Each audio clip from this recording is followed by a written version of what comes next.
Last week, the country was in a joyous mood, and this week, I'm collecting $5 million. So, at least I can give Julian something which she deserves. So it's a good time to be a solution. Very good time. You understand? And I want to tell you that we're very happy that we are in government at the time with friends like the Taiwanese. Because when we receive the grant funds from the Taiwanese, we can see exactly where it goes.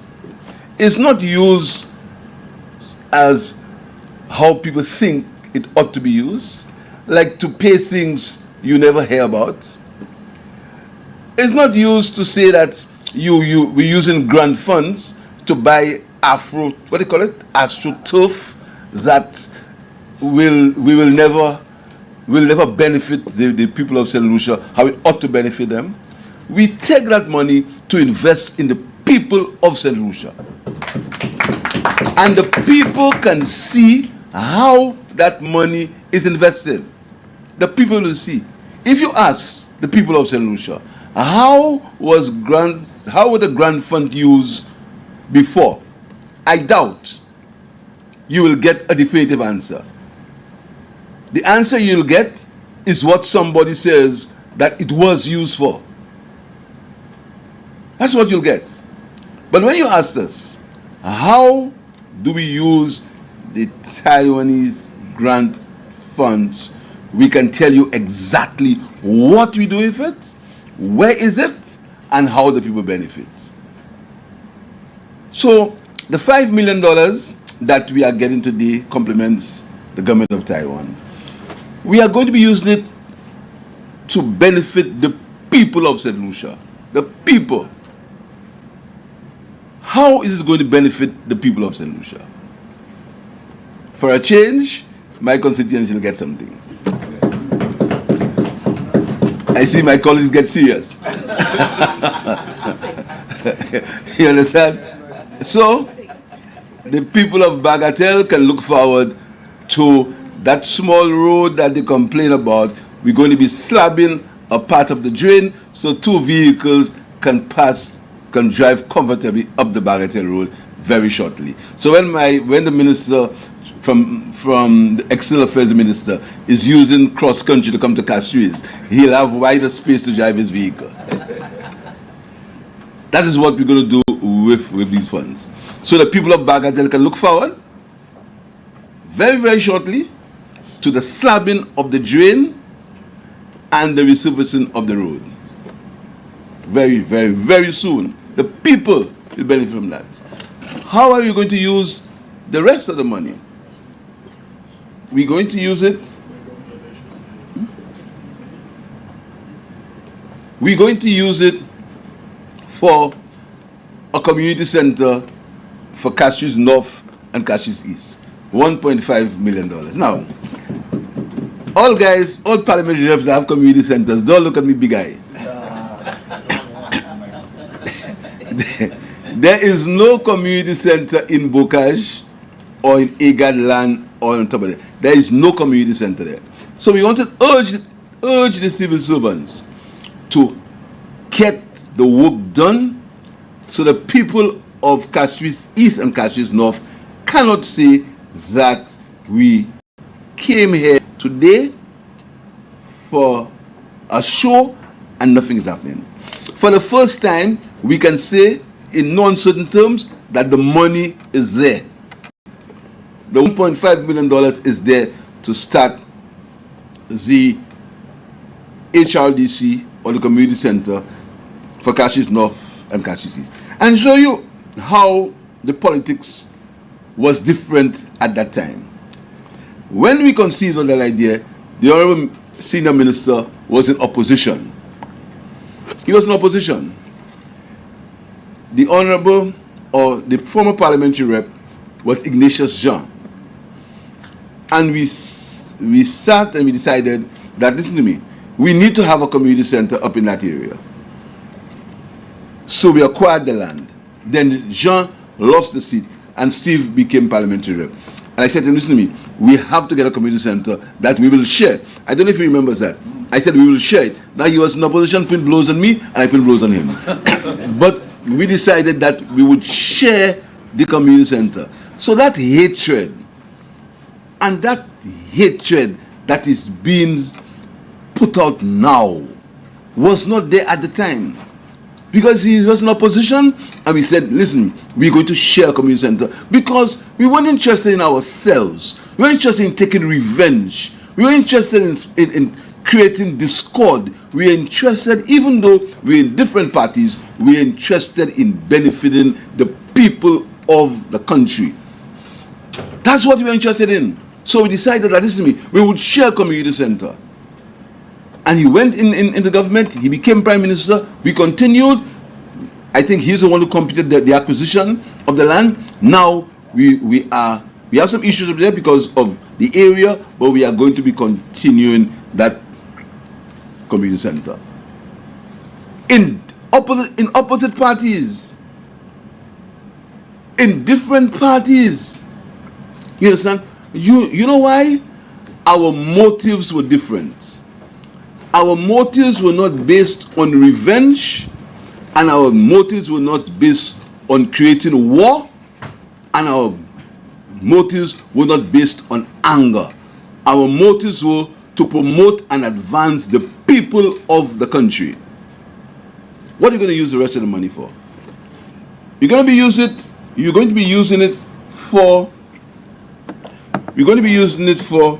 an innovation hub for the young people of St. Lucia.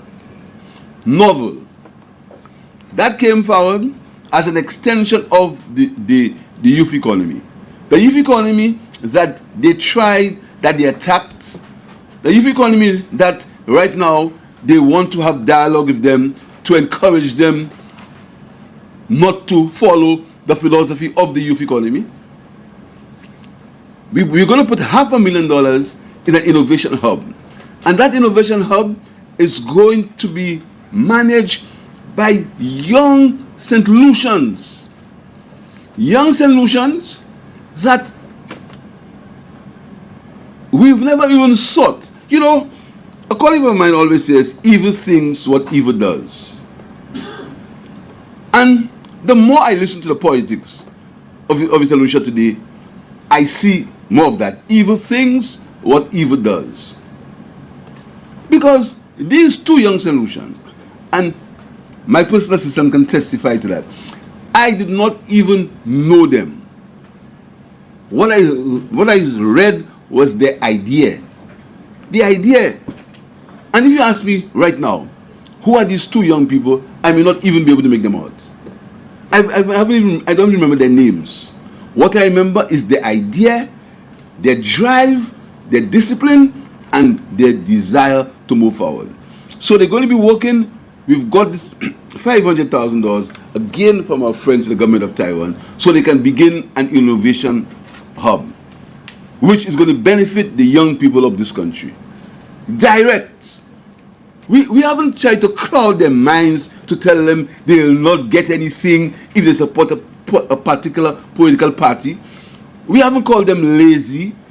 We haven't told them that they must think all the time of division, division, division. What we've told them is have an idea.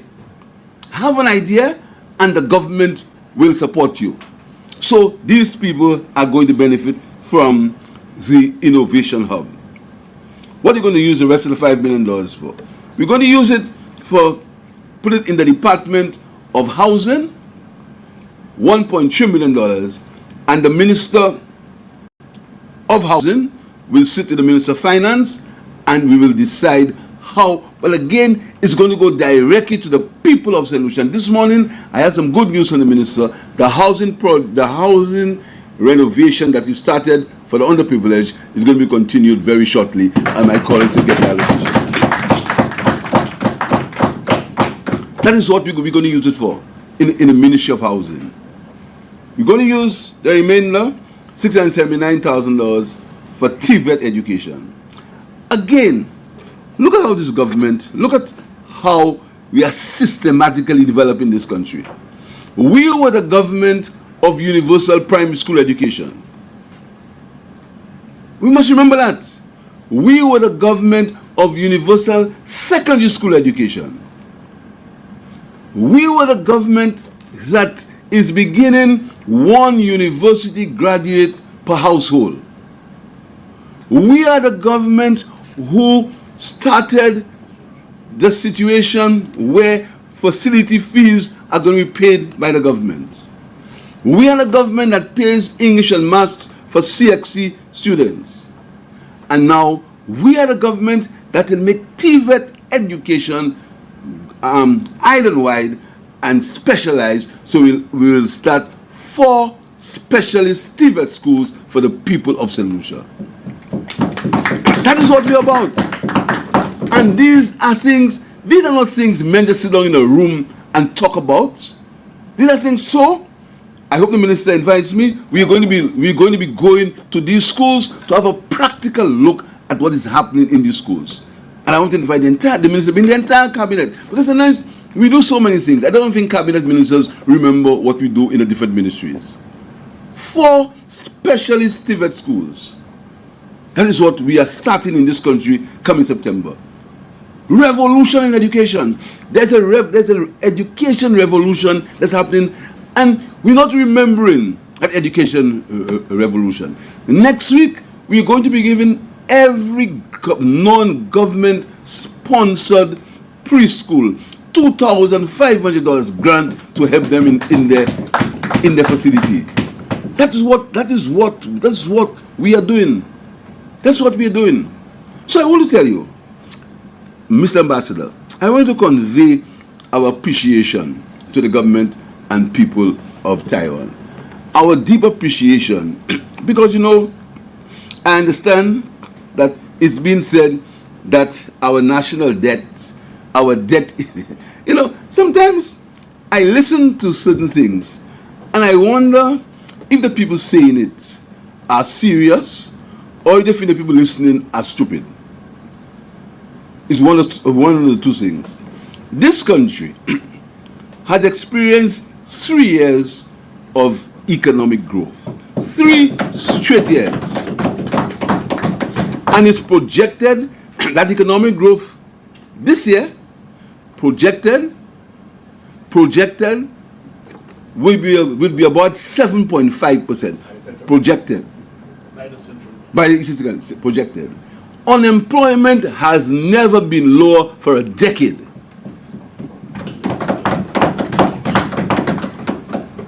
Never been lower for a decade. We are looking to go into single-digit unemployment very, very soon. Unemployment, we're looking to a single digit. We are 10%. Hopefully, when the construction starts, because of the measures we've taken, we're going to see unemployment drop further. That is a country. That is a country that we are proud to be running, to be managing. That's a country. That is a country. You understand? That's a country of Julian Alfred. That's the country. You understand? So I really want to tell you that we are grateful, we are proud, and we are happy to be in St. Lucia at this time. And we really want to thank the people of St. Lucia for the cooperation that they have been giving us. And when you walk the streets and you hear from the people of St. Lucia how they are looking forward to getting their support for the school books program. They're looking forward for it. They're looking forward for it. They're looking forward for the STEP program that will help us clean the sides of the roads, because we've noticed now that there's a lot of bush and overhanging verges because of the intensive rainfall we've been having recently. And the people are excited. They're excited about the roads that we're going to be building. They're excited. So they will not get diverted. But because you see, this government is remaining focused. We are remaining focused on developing the country for the people of St. Lucia. We're not a government of revenge. We're not a government of anger. We're not a government of war. We're not a government of hatred. We're not a government of envy. We're not a government of bitterness. We are a government of love.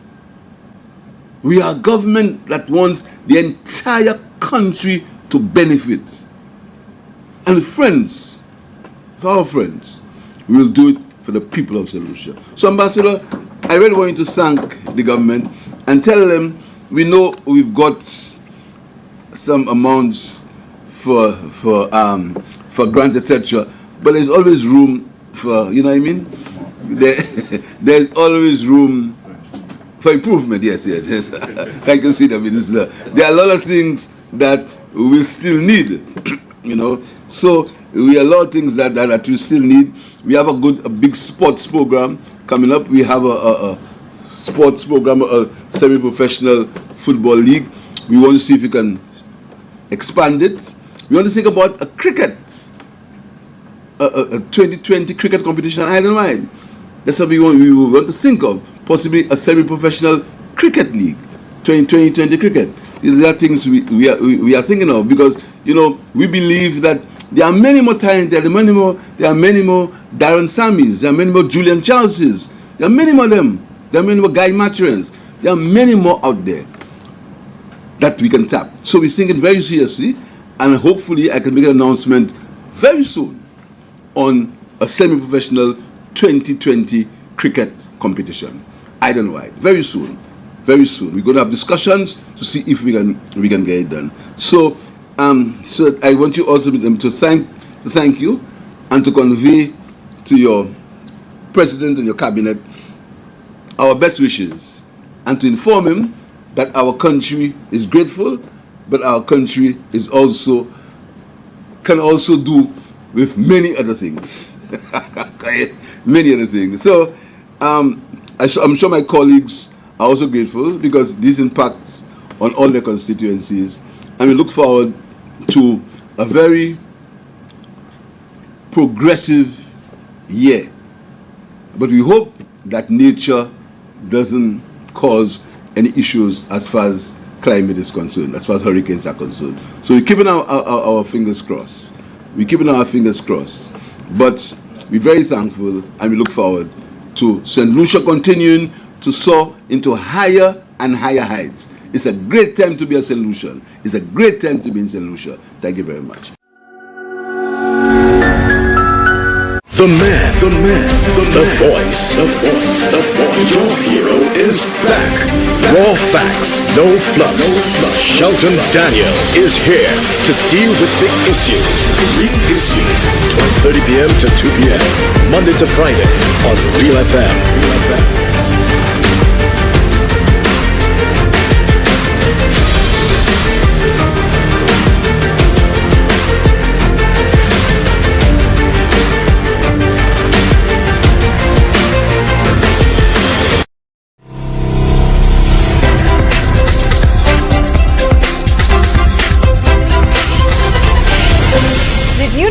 That budget 2024-2025 will accelerate St. Lucia's transition to a modernized and inclusive education system that caters to the needs of our students, teachers, and learners.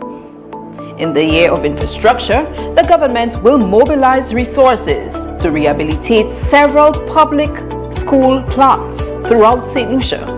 In the 2024-2025 financial year, the government will invest $22.5 million to restore and rehabilitate 16 school plots, ensuring safe, secure, and comfortable spaces for students to thrive and learn.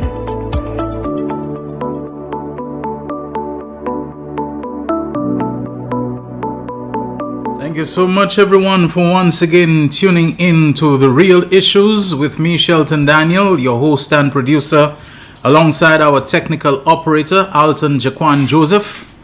And I have a special guest. Many of you would know by now. This guest, I've been wanting to call him my co-host, but he needs to become a bit more regular. I don't know if he has the time or the opportunity to do so. Hope you're having a good Thursday so far. Today is the 15th. Yes, the 15th day of the month of August 2024. Our program, as you know, airs weekdays from 12:30 until 2 p.m.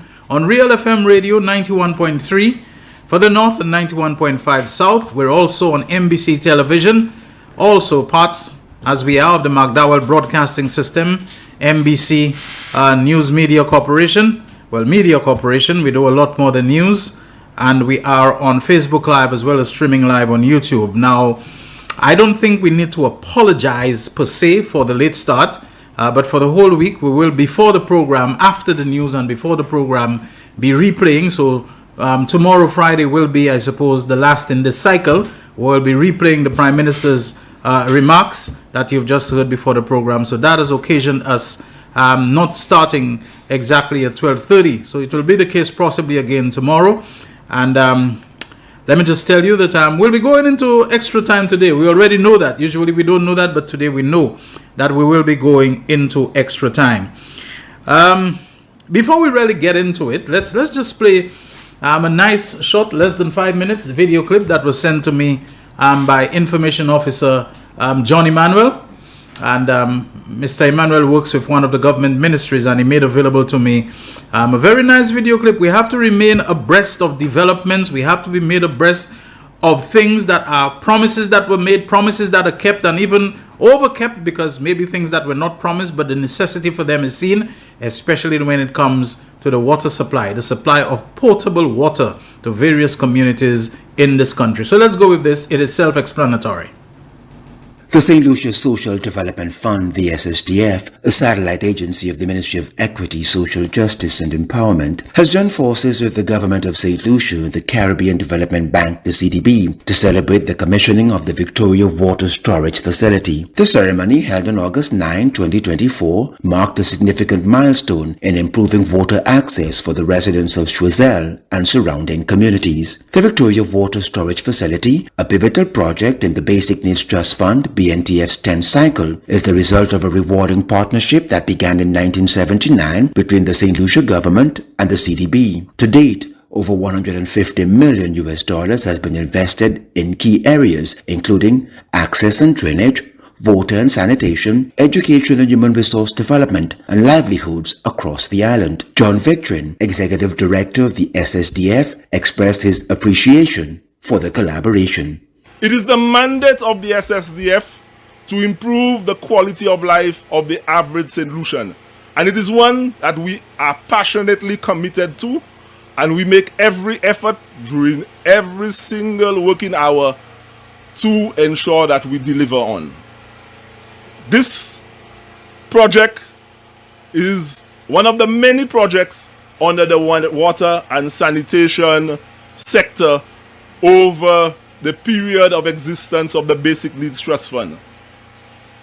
Over 50,000 EC dollars has been invested in this sector over the years through a partnership between the St. Lucia Social Development Fund and WASCO. It is something that we are committed to doing, and we are looking forward during the 11th cycle, which should be starting in 2025, to provide another community with the opportunity to access water on a regular basis. The new infrastructure is expected to enhance water access for multiple communities, including Montjacques, Belleville, Dakite, Fort Ravino, Morgouge, Victoria, Bourdain, and Monsignor, among others. WASCO's Chief Executive Officer, Zilta George Leslie, highlighted the project's importance. The optimization of the water distribution system of this region has been incremental in the processes over time.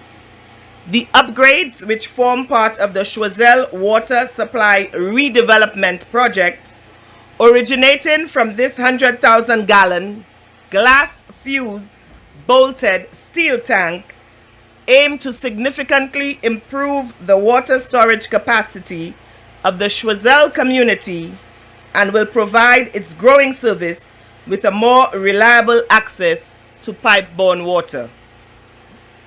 It is a vital support to meet the essential needs of the community that contributes greatly to St. Lucia's economy and culture.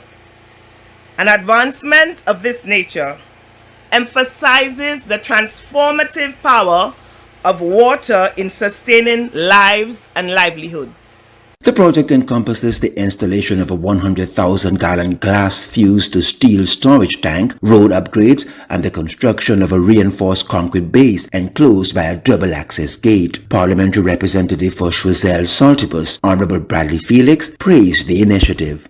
I want to thank BNTF, I want to thank SSDF, I want to thank all who were involved in the collaboration for making it a reality. Because many communities in Choiseul, unfortunately, do not have a regular water supply. Because of this 100,000-gallon tank that has been put in place and the redistribution that I understand is happening with Wasco, many more communities will have an even better water supply. And in this environment where, we have so many challenges and young kids are susceptible to all kind of, issues, a reliable water supply is critical. So I want to thank everybody who was involved in this. The successful completion of the Victoria Water Storage Facility highlights the commitment of the Government of St. Lucia, the SSDF and the BNTF, supported by funding from the Caribbean Development Bank, the CDB, to improving the quality of life for St. Lucian citizens. All right, thanks to John Emmanuel, the Communications Officer attached to the Ministry of Equity, Social Justice and Empowerment, for supplying us with that report. And, we are very happy, very grateful. And that's part of the progress, That's part of the progress that we'll be working for, in acknowledgement of it, in celebration of it. And also in, looking ahead to presaging, further progress, continued progress and so on. I'm very happy to hear Honorable Bradley Felix being very thankful, to the BNTF, to the SSDF and so on. I don't know why he didn't just condense all of them into saying that he's thankful to the government. I would have covered all of them, but it's not to be particular, It is nice to see him on a platform of substance once and not doing magic himself. The FES conferences where a lot of nonsense is being spewed. So Bradley, kudos to you, man. Could I have wanted a better introduction to my guest co-host, Brother Terence Fenelon, who's joining us and will be joining us intermittently and so on. So welcome once again to The Real Issues, Brother Fenelon. Yes, Let me just tell you that a jealous fellow, once he heard about my special guest and so on, he sent me a message already. Special, you say? I said my special guest. I hope you don't mean special needs, because that's reserved for the right honorable. Honorable solution. We take the little picong, we accept the little tongue in cheek. But I think you're jealous, Miguel, because I suppose in this hurricane season, Nemo have you so busy. That's right. Especially since you just start, so you need to be reading the files and learning the ropes and so on, and keeping your eyes on the disaster and hurricane season and so on, that you wish you could have been here. But whenever you get a break and they permit it, you're always welcome. For you, it's just a walk-in sort of thing. But Brother Fenelon, you're on with us, so, Thanks for having me again. It's pretty much your show. But before you do, let me just say, tonight, 8:30 tonight, 8:30 tonight. Yeah. I don't even mind if you say you can only afford a certain amount of time in the day to watch a talk show. If that means that you have to forfeit this one, tune out and so on, not that I want you to, so that you can make sure you have your time for 8:30 tonight on MBC television. It will also be on Real FM. It will also be on Facebook Live. There's a Can I Help You page, as you know. Honorable Richard Frederick. I don't even know if he'll have Albert Fredis tonight, but if he does, it'll be three of them, because guess who is going to be Honorable Frederick's guest tonight? Muhammad Ali. Honorable Dr. Ernest Hille, Deputy Prime Minister and Minister for Tourism, Investment. And, we don't even need to say the rest about, culture and national festivals. All of that is important. He's also the minister responsible for information, the whole broadcasting thing in the country. He's the minister of portfolio responsibility for the CIP. And I'm happy that he's going on Richard's program after he has been on territory that you don't consider to be all that friendly. He went on another, medium. I'm not saying the hostile, I'm just saying he didn't cherry pick, that he's not going to face anybody. He went to the chamber where we had a gate crasher, totally indecorous, totally inappropriate and inopportune, trying to politically confront him. Yes, crass is another of the word. At a luncheon, at a luncheon meeting of the Chamber of Commerce to try to turn it into political slogging, and trading of blows and so on with the Minister for Tourism and so on and all of that. We saw that kind of thing. He faced it very bravely. Honorable Dr. Ernest Hilaire will be the guest tonight with Honorable Richard Frederick on Can I Help You? And to all those who have every kind of thing to say, I keep on saying, just watch a man's demeanor. Just watch the places a man goes. He goes into a chamber of commerce where he knows, because the antagonist had announced beforehand that he was going to come there and try to make it a hostile confrontation. Honorable Ernest Hilaire did not make an excuse and say he's sorry, he's backing out, he can't come. He went and he faced it. Any man who has to hide the kind of things that Dr. Hilaire is being accused of, even if that man does show up, his head would be down. He would be averting his gaze. He would not be able to look people in the eye. He would be feeling uncomfortable. This man would take a step back because of the pressure that is on him. Up to now, we have seen no hint, no sign of that. And I want to also big up and give my congratulations and praise to Honorable Richard Frederick. I'm not saying there are not others, but among the ministers, apart from the Prime Minister, of course, Honorable Richard Frederick has been the one who has most stoutly, who has most unabashedly, who has never flinched in standing up for his colleague, in standing up and speaking out against the persecution of Dr. Ernest Hilaire that continues from way back since Cricket World Cup 2007, that has continued with his time as High Commissioner, accusing the man of stealing, accusing him of being in collusion with Jufali, having joint account, none of which they can prove.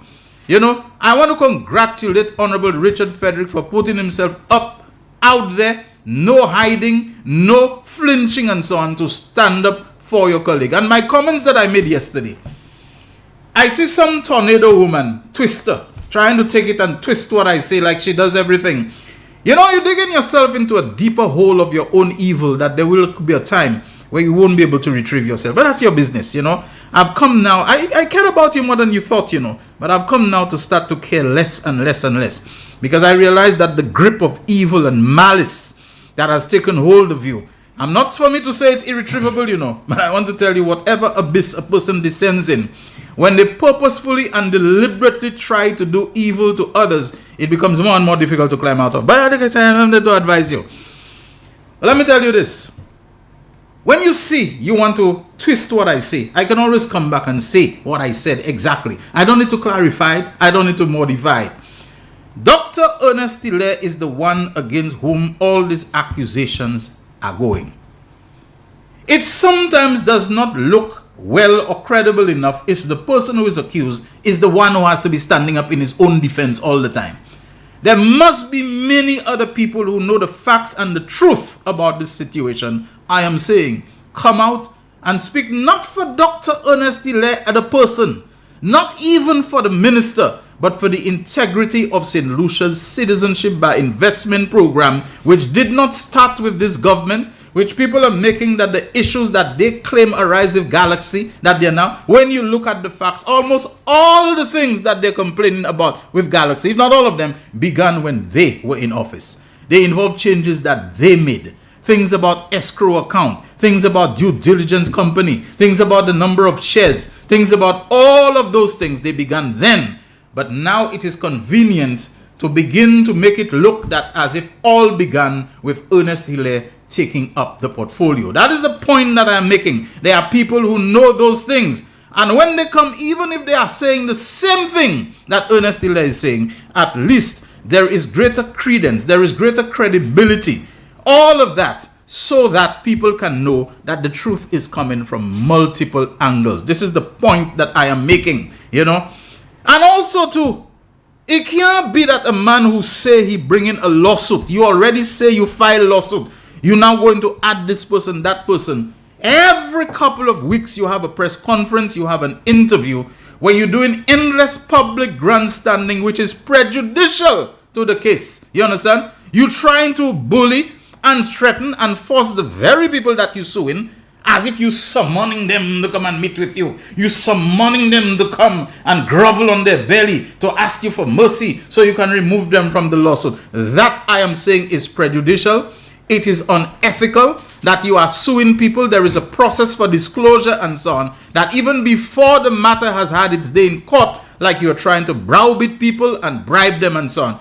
And it is my understanding there is a lawyer, at least one, who's enabling that kind of behavior. I want to submit that this is unethical and it needs to be looked into. I said all of that and I stand by it, you know. But apart from that, the person trying to push those lines, I have very little time, you know, for this individual. Very little time. Except for the fact that it's in the public domain, so it needs to be clarified, it needs to be emphasized. Brother Fenelon. Yeah, I saw the felicity on Facebook and I just walked past because not everything deserves a comment. Yes. So I read the felicity and I allow it to pass. Yeah, Shelton. So like tonight is Blockbuster TV, made for TV, television. I'm going to ensure that I'm home very early, showered, some popcorn, and it'll be great viewing. All right? Yes. And I think the other other ministers, members of government and stuff, need to make use of that platform that they have. Richard has taken a lot of blows. Yes. I mean, from us, Labour supporters. Yes. Even when he decided that he warned us about Alan Shastney, he was not going to be in bed with Alan Shastney. He was the lone voice, really and truly. And then Christopher Hunt in the wilderness doing the business, taking the blows, absorbing the blows. So Richard knows what it is to feel the wrath of people out there. And Ernest has found himself a good place. Yes. Tonight on Can I Help You? Yes. To deal with the issues at hand. Jacqueline, can we play Starstruck? There's a short video clip called Starstruck. Yes, I know. I have them. That will bring us back in time. Right. Towards when people had a completely different thing to say. That's right. And I think we can also read without even naming who it's from, because they will recognize themselves of what somebody had to say about Alan Shastney. Before the crossover. We will deal with Julian Alfred. I mean, we wanted to start with that, but we'll deal with that at some point. Yeah, let's go to Starstruck. Let's flow. In the case of Mr. Martinez, he has pointed out that Galaxy has duped the citizens of St. Kitts. The government of St. Lucia is proud of what you're doing in St. Kitts. He sees in the infrastructure program in St. Lucia the exact same thing. We want to welcome you to St. Lucia. I would like to officially welcome Caribbean Galaxy Real Estate to St. Lucia. The government of St. Lucia is proud of what you're doing in St. Kitts. They were screened through rigorous processes. Already, the exposure that Galaxy has given to St. Lucia in Asia, particularly in the Chinese market, by promoting the CIP, is only going to augur well for brand St. Lucia. And it's a good thing you brought them here. Congratulations to everyone, and be assured of our continued support. We are proud of what you're doing. Caribbean Galaxy Real Estate is a citizen by investment client, and they were screened through rigorous processes. CIP ensured that the company met all requirements of transparency and had a proven track record of doing ethical business within this region and internationally as well. We are proud of what you're doing. They were screened through rigorous processes. Congratulations to everyone, and be assured of our continued support.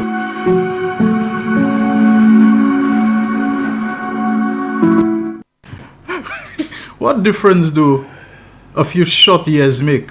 Yeah. And not just a short years, but a change of government here and a change of government there, and everything changes. People lose power. It's not just the Labour Party they're against, A man like Timothy Harris was their good buddy, They belong to the same, basically, yellow setup and so on, and Tim Harris and so on. Tim Harris got out of power, and suddenly people encouraging other people to sue him so that they can join St. Lucia to it, because without St. Kitts and Nevis, they recognize they have no point of reference or convergence that can give any credence to their decision to want to add people in St. Lucia like the minister and the CIP chief executive and so on to the thing. Look at it, they turned on Timothy Harris, but they heard what they were saying about the same Galaxy, when they welcomed Galaxy to St. Lucia. Galaxy was the greatest thing since sliced bread. Galaxy was so great. Galaxy was superb. All of those things were so wonderful, Now they have everything. You know, one of the lawyers who working with them to call up people and tell them to go and meet with Martinez. You know, that lawyer used to work for Galaxy at one time. He was holding a high position with Galaxy. The milk turned sour, the cake burned somewhere along the line. So now they feel when they vex with somebody, they must be vexed. You know, that person, you know, they vex with this person, so you must be vexed with that person too. This is the kind of crass opportunism that goes on, you know, of how people change their tongue and change it. But anyway, if we think it's joke, let us read what somebody a few short years ago. Jacqueline, maybe you can put it on you know. Forget SLPN, that one. If you could put it on the screen. Yeah. You know, Ladies and gentlemen, it's not a video. It's right. It's text, right? Yeah, text. What's the heading on it? Forget SLPN UWP. Yeah. You have this one there? I think Ladies and gentlemen, let me tell you something. Someone said the truth is what you think the truth to be, right? That's not true. The truth is the truth. It will stand the test of time. The truth does not mutate. It does not change with seasons, you know. What is true, will always be true. The sky is blue. Can't change that. I want to read to you something that someone wrote in relation to Alan Shastney, because personally I never thought I would have seen the day, or I lived to see the day, where a man who aspires to lead this country again would openly show his treasonous nature, joining hands with a foreign entity to destroy the country. Unheard of. I mean, this boggles the mind. Let me read this to you. It's on the screen, you could see, so some of you could screenshot. Maybe we'll send it in the real WhatsApp, real issues WhatsApp at some point. Forget SLP and UWP. I shudder to think about the day when St. Lucia will elect Alan Shastney as Prime Minister. A man who does not have the interest of the common St. Lucian at heart, who cannot even begin to understand the plight, much less care about it. A man whose only interest is himself and his advancement to the highest office of the land for the sake of his own ego. A man who lies so blatantly because he's of the notion that St. Lucians are stupid and do not know the truth. A man who campaigned in and tried to run in free seats, Grosile, Castries, and Soufrière. Thank God the people of Soufrière were not as stupid and gullible as the members of the UWP who today elected him political leader. A man, despite being a tourism guru, has nothing to show as success in that industry during his time at the helm. What a sad day it will be indeed.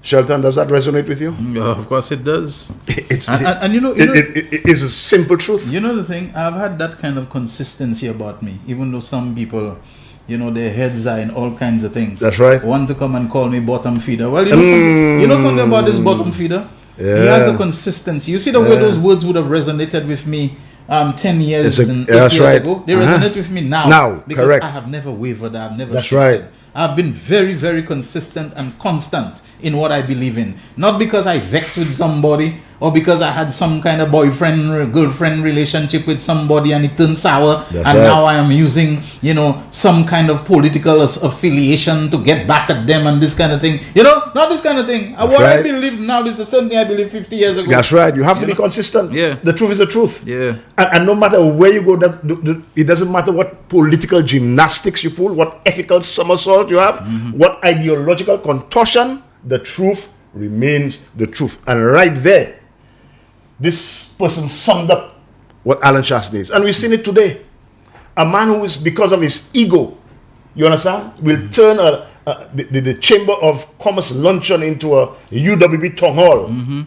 Because of his ego, he needs to settle a score with somebody. He will declass the people's function. Right? Terrible, crass, you know, low down. That's ghetto. Yes. You understand? But today we have it. I mean, it is there. That is that these words cannot be retracted. The truth cannot mutate. We will send it in the Real FM group, because what we need to do, Shelton, as we're coming down, not just to the walk, but to elections, we must make a booklet of these gems, because I call them little gems. And we must circulate that. Our people must have that. Not only our people, but others must have that. You know, so that they understand where we came from. Yes. Where we came from and where we are today. You understand? We must. Yesterday I had a nice experience at the beach, Shelton. Let me deviate. You know, I swim. That's for my exercise. Yes. And in the water, while prepping for my laps, there's this elderly gentleman who comes. I don't even know his name. It's just a little fraternity there on that in the water. And we were speaking, and invariably, you know, the topic of rich politics and what PJP is doing. And I also happened to hear the gentleman tell me, you know, here's UWP, you know, and his friends. But when they see the programs that PJP is putting out, Mr. Pierre, they can never vote UWP. Now, you said something yesterday which is true. The antics displayed by the leader of the opposition, his behavior, cannot draw people to the party. Exactly. You're sending people away. A lot of and people. Yesterday I got testimony. Yesterday morning, that was before your show. Your show was at 12:30. I was on the beach at 6 in the morning. And here is a gentleman telling me that, hello, based on everything, talk about we're going to come to that in a while. We're going to talk about the goodies. You know, based on all the programs that they are seeing and what people is doing, that's a man with a good heart. He cannot in good conscience. And he says, man, this Alan fella has to go. Yes. This Alan guy has to go. I think you have something there from Aussie Boy. You could put that on the screen. Let me read what Aussie Boy said. Yes. Because Aussie Boy is a man, you may not like his politics, but one thing I believe about Aussie Boy, I know people will say, well, I believe he loves his country. I think so too. I think deep down. And who knows, the man probably loves his party. But he's hurting him. But the party has mutated into something else that is unrecognizable. Yeah. And not just unrecognizable, but that is unlovable. Well, that's right. To a lot of it has people. morphed into something that is just anathema to what Sir John envisioned. And the person who is most responsible for this mutation into something absolutely horrifying and scary and so on that they're putting people off, just like in the States, the Republican Party is Alan Shasney. In the same way in the States is Donald Trump. And people think that, look, much as I love my party, I love Flambeau, I love its history, I love the legacy of Sir John, but I cannot continue to remain tethered. I have to decouple myself from it, you know. I believe I have followed. I cannot say he's my friend. I know we explain pleasantries when we meet, but this is a guy who loves his you could put it on the one with Shasta and the little word there. He loves his country, and he made a bold pronouncement that he says, "Listen, man, listen. You have it there, Jokwan? This one." Yeah, I think you have. Yeah, well, let's just read it here. And I want to repeat that. Although there is something he wrote that I was looking for that I cannot find, but I will lay my hands on it after much research, because he said you cannot repackage this guy and sell him to the St. Lucian electorate. You cannot repackage this guy. I have been correct and will say so again. UWP, his party, the party that he loves, the party of Sir John. UWP needs a new leader and 12 new candidates. And the process should have commenced immediately after losing the last election. As I see it now, this will never happen. Aussie Boy, who has been around the block, Aussie Boy is a veteran.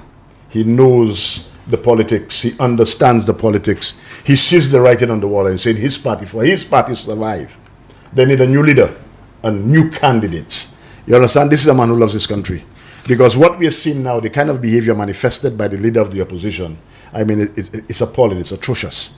You're going to side with a criminal, a fraudster. A man who has been to jail. For what?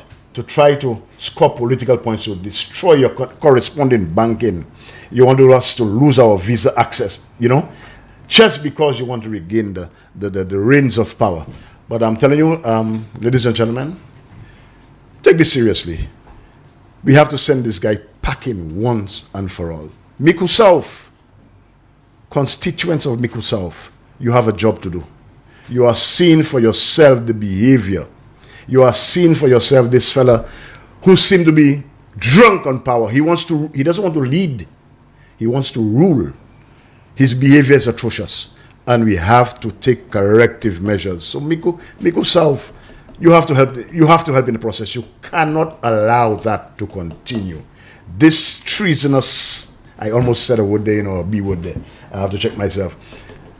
This treasonous guy has to be brought to book, and we have to do that ASAP. Okay. We are due for a commercial break. Let's take it. When we come back, we'll be hearing more from Terence Fenelon, and we have some other video clips that we want to play for you, including some policy updates that will be playing intermittently and have been put together by the Prime Minister's Press Secretary, Melissa Paul. That's right. The man, the voice. Your hero is back. Raw facts, no fluff. Shelton Daniel is here to deal with the issues. Real issues. 12:30 p.m. to 2 p.m. Monday to Friday on Real FM.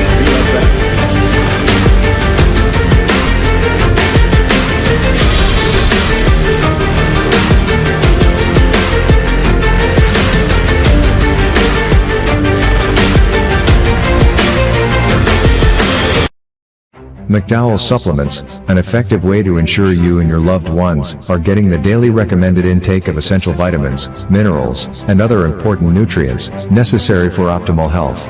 Naturally, we carry an array of health and wellness supplements. McDowell's Immune Booster enhances your body's defense to fight colds and flu, boosts your immune system, prevents viruses and other airborne diseases. McDowell's Colon Cleanser prevents constipation, helps in removing toxins from the colon, detoxifies the body, and regulates your bowel movements.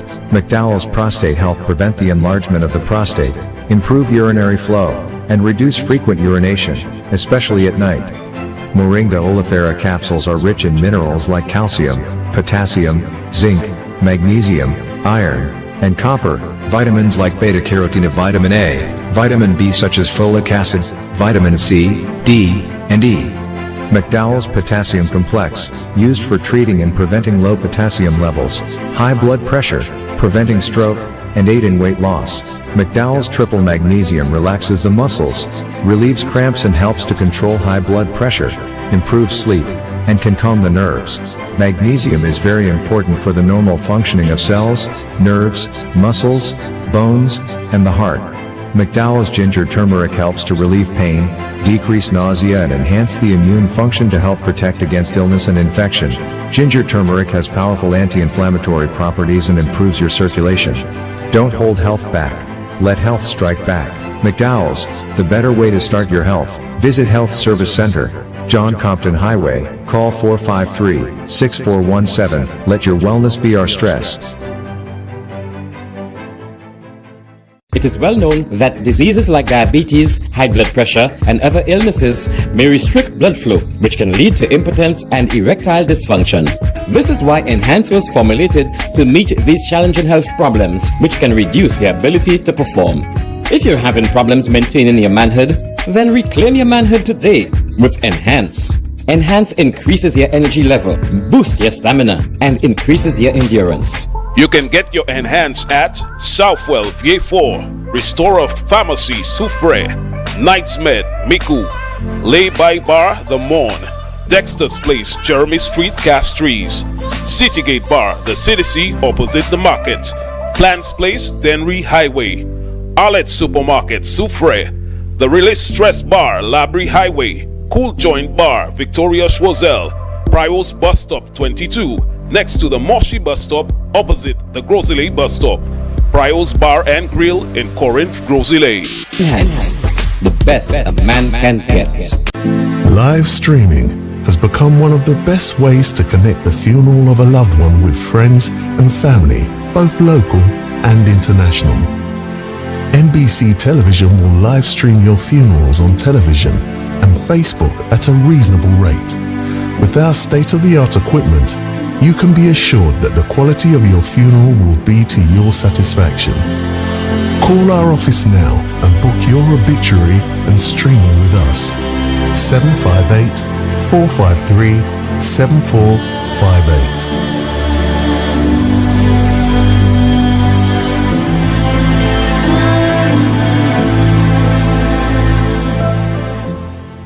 The country needed to be rescued from the abyss into which it was plunging.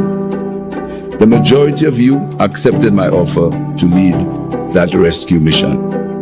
The full rescue team also includes you, the people. Over the past 3 years, the St. Lucian economy has been growing. The growth is being experienced across many sectors, with business confidence up and unemployment down. This government always defends the interests of the people of St. Lucia.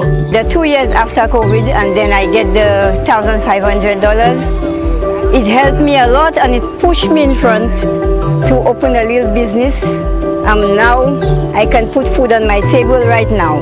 When I heard about the MSME, I was like, boom, opportunity. I could make something actually happen, you know. And young people must not suffer the frustration that they suffer when they go to other organizations. Entrepreneurship is something that is needed in our country. We need people to take the leap and be entrepreneurs to help the economy grow. He honored his promise, and I respect him, and I give him thanks. Philip J. Pierre, I thank you with all my heart and soul. As Prime Minister, I promise to be Prime Minister not for some of the people, but for all the people.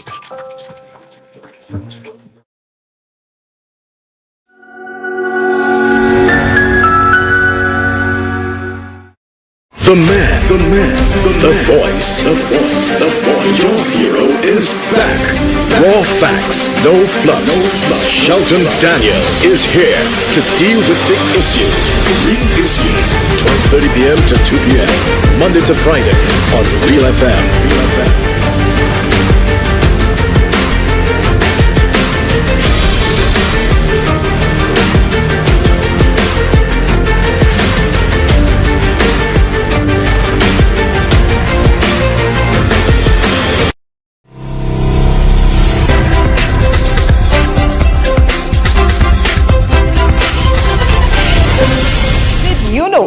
That education should not be limited to academic disciplines?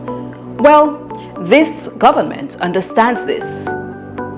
This is why the government continues to make significant progress in re-engineering our education system to support the next generation of creatives, technicians, and trade workers.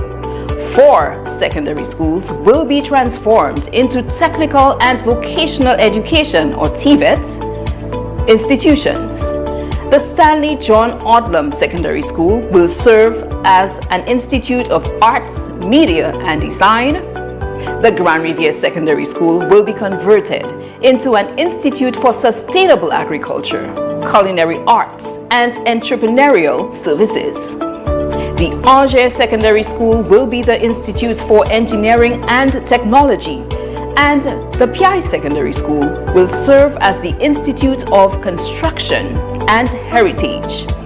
These TVET institutions will ensure that students have diverse opportunities to pursue their passions and prepare for various career paths in a rapidly evolving world, so no one gets left behind.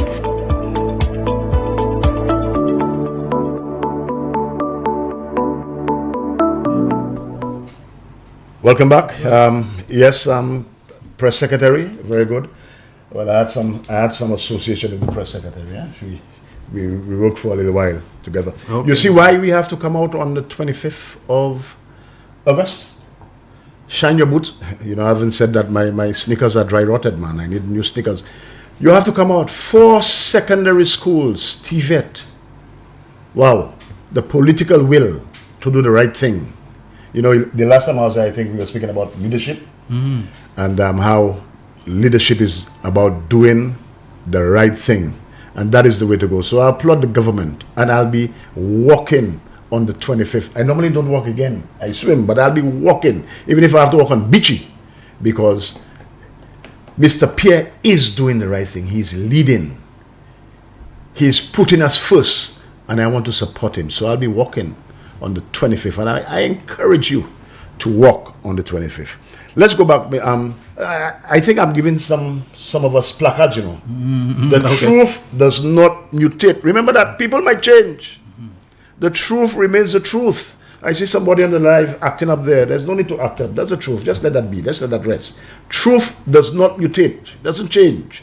All right, no matter your ideological contortion, your ethical somersaults, or your political gymnastics, the truth will remain the truth. And I thank you for these gems, these nuggets of truth. Remember, we must keep these nuggets. And as I said, I'm sending that out to the press secretary too, and members in the Prime Minister's office. Prepare a little booklet. We will send this out. Exactly. We have to, don't prepare a booklet of 16 pages. Nobody has time to read 16 pages. People want to read little flyers, little nuggets. So you take that out and you send that out. This is a nugget. One. And that's what people, that's what sticks in the mind. And so the material is there. That's right. We have a lot of material to work with, and we'll be working with it. We'll be sending it out. So in the press secretary and the others involved, we don't need a 10-page document. Nobody's got time for that. So we're going to take the little nuggets and we're going to send it across. We're going to give our flabo. We want the flabos in, because they are benefiting from all the goodies that the Prime Minister is dishing out. I mean, when the Prime Minister goes and amends the pension bill, and to hear a doctor of philosophy stands up on the opposition and says she hopes that nobody is discriminated against. Again, my word, the foolishness that you hear. Nonsense. You understand? Since when people are discriminated against when it comes to salaries and stuff? Everybody benefits. I sit on a committee for Unipass. Let me just tell you what Unipass is. You see, Philip here is a saint. He goes to church. He doesn't say that. He goes to church every Sunday. You're aware of that, right? He doesn't tell people I'm a Christian or I'm this. He just does his thing in quiet, because you see, he's not a showman. He doesn't wear it on his sleeve. He doesn't wear that on his sleeve. He's not a charlatan. He does his business in all humility. He never says he's a humble man. We know he's a humble man, right? He does what he does. He goes to church, and here's a man who, he says, yes, there are students who have scholarships. Yes, great. There are students who have got economic costs, but there are also students who are ambitious, who are studying, who have taken it upon themselves. Maybe they took loans, their family, but some of them at some point run into difficulty.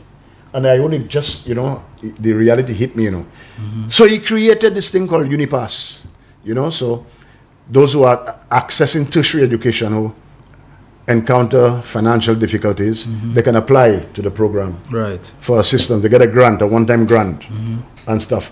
There's a limit though, but it helps to pay sometimes the balance of the tuition, because sometimes you have single mothers in there. Well, let me say single parents, because sometimes the fathers too. And maybe at some point, Shelton, the circumstances changed. Maybe they lost their job, or they suffered the death of a loved one, and the financial burden falls upon them. So here you have a little buffer. So you apply, and 3 of us sit on that committee, Shelton. The permanent secretary, the head of the human resource development, and myself. And I could tell you, Shelton, sometimes the cases that come that we have to sift through, and at no time are you, which color are you wearing, which political party you support, where you from, are you from Castries East? The Belrose doctrine doesn't apply there. Now, I have something to say about the Belrose doctrine because I was stung badly. You heard Sean Edwards saying about the Payon Saxima, but I must say the full story of the place I led and how the Belrose doctrine stung. Anyway, but Unipass, and we get the applicants, and you hear the stories, and we're like, wow.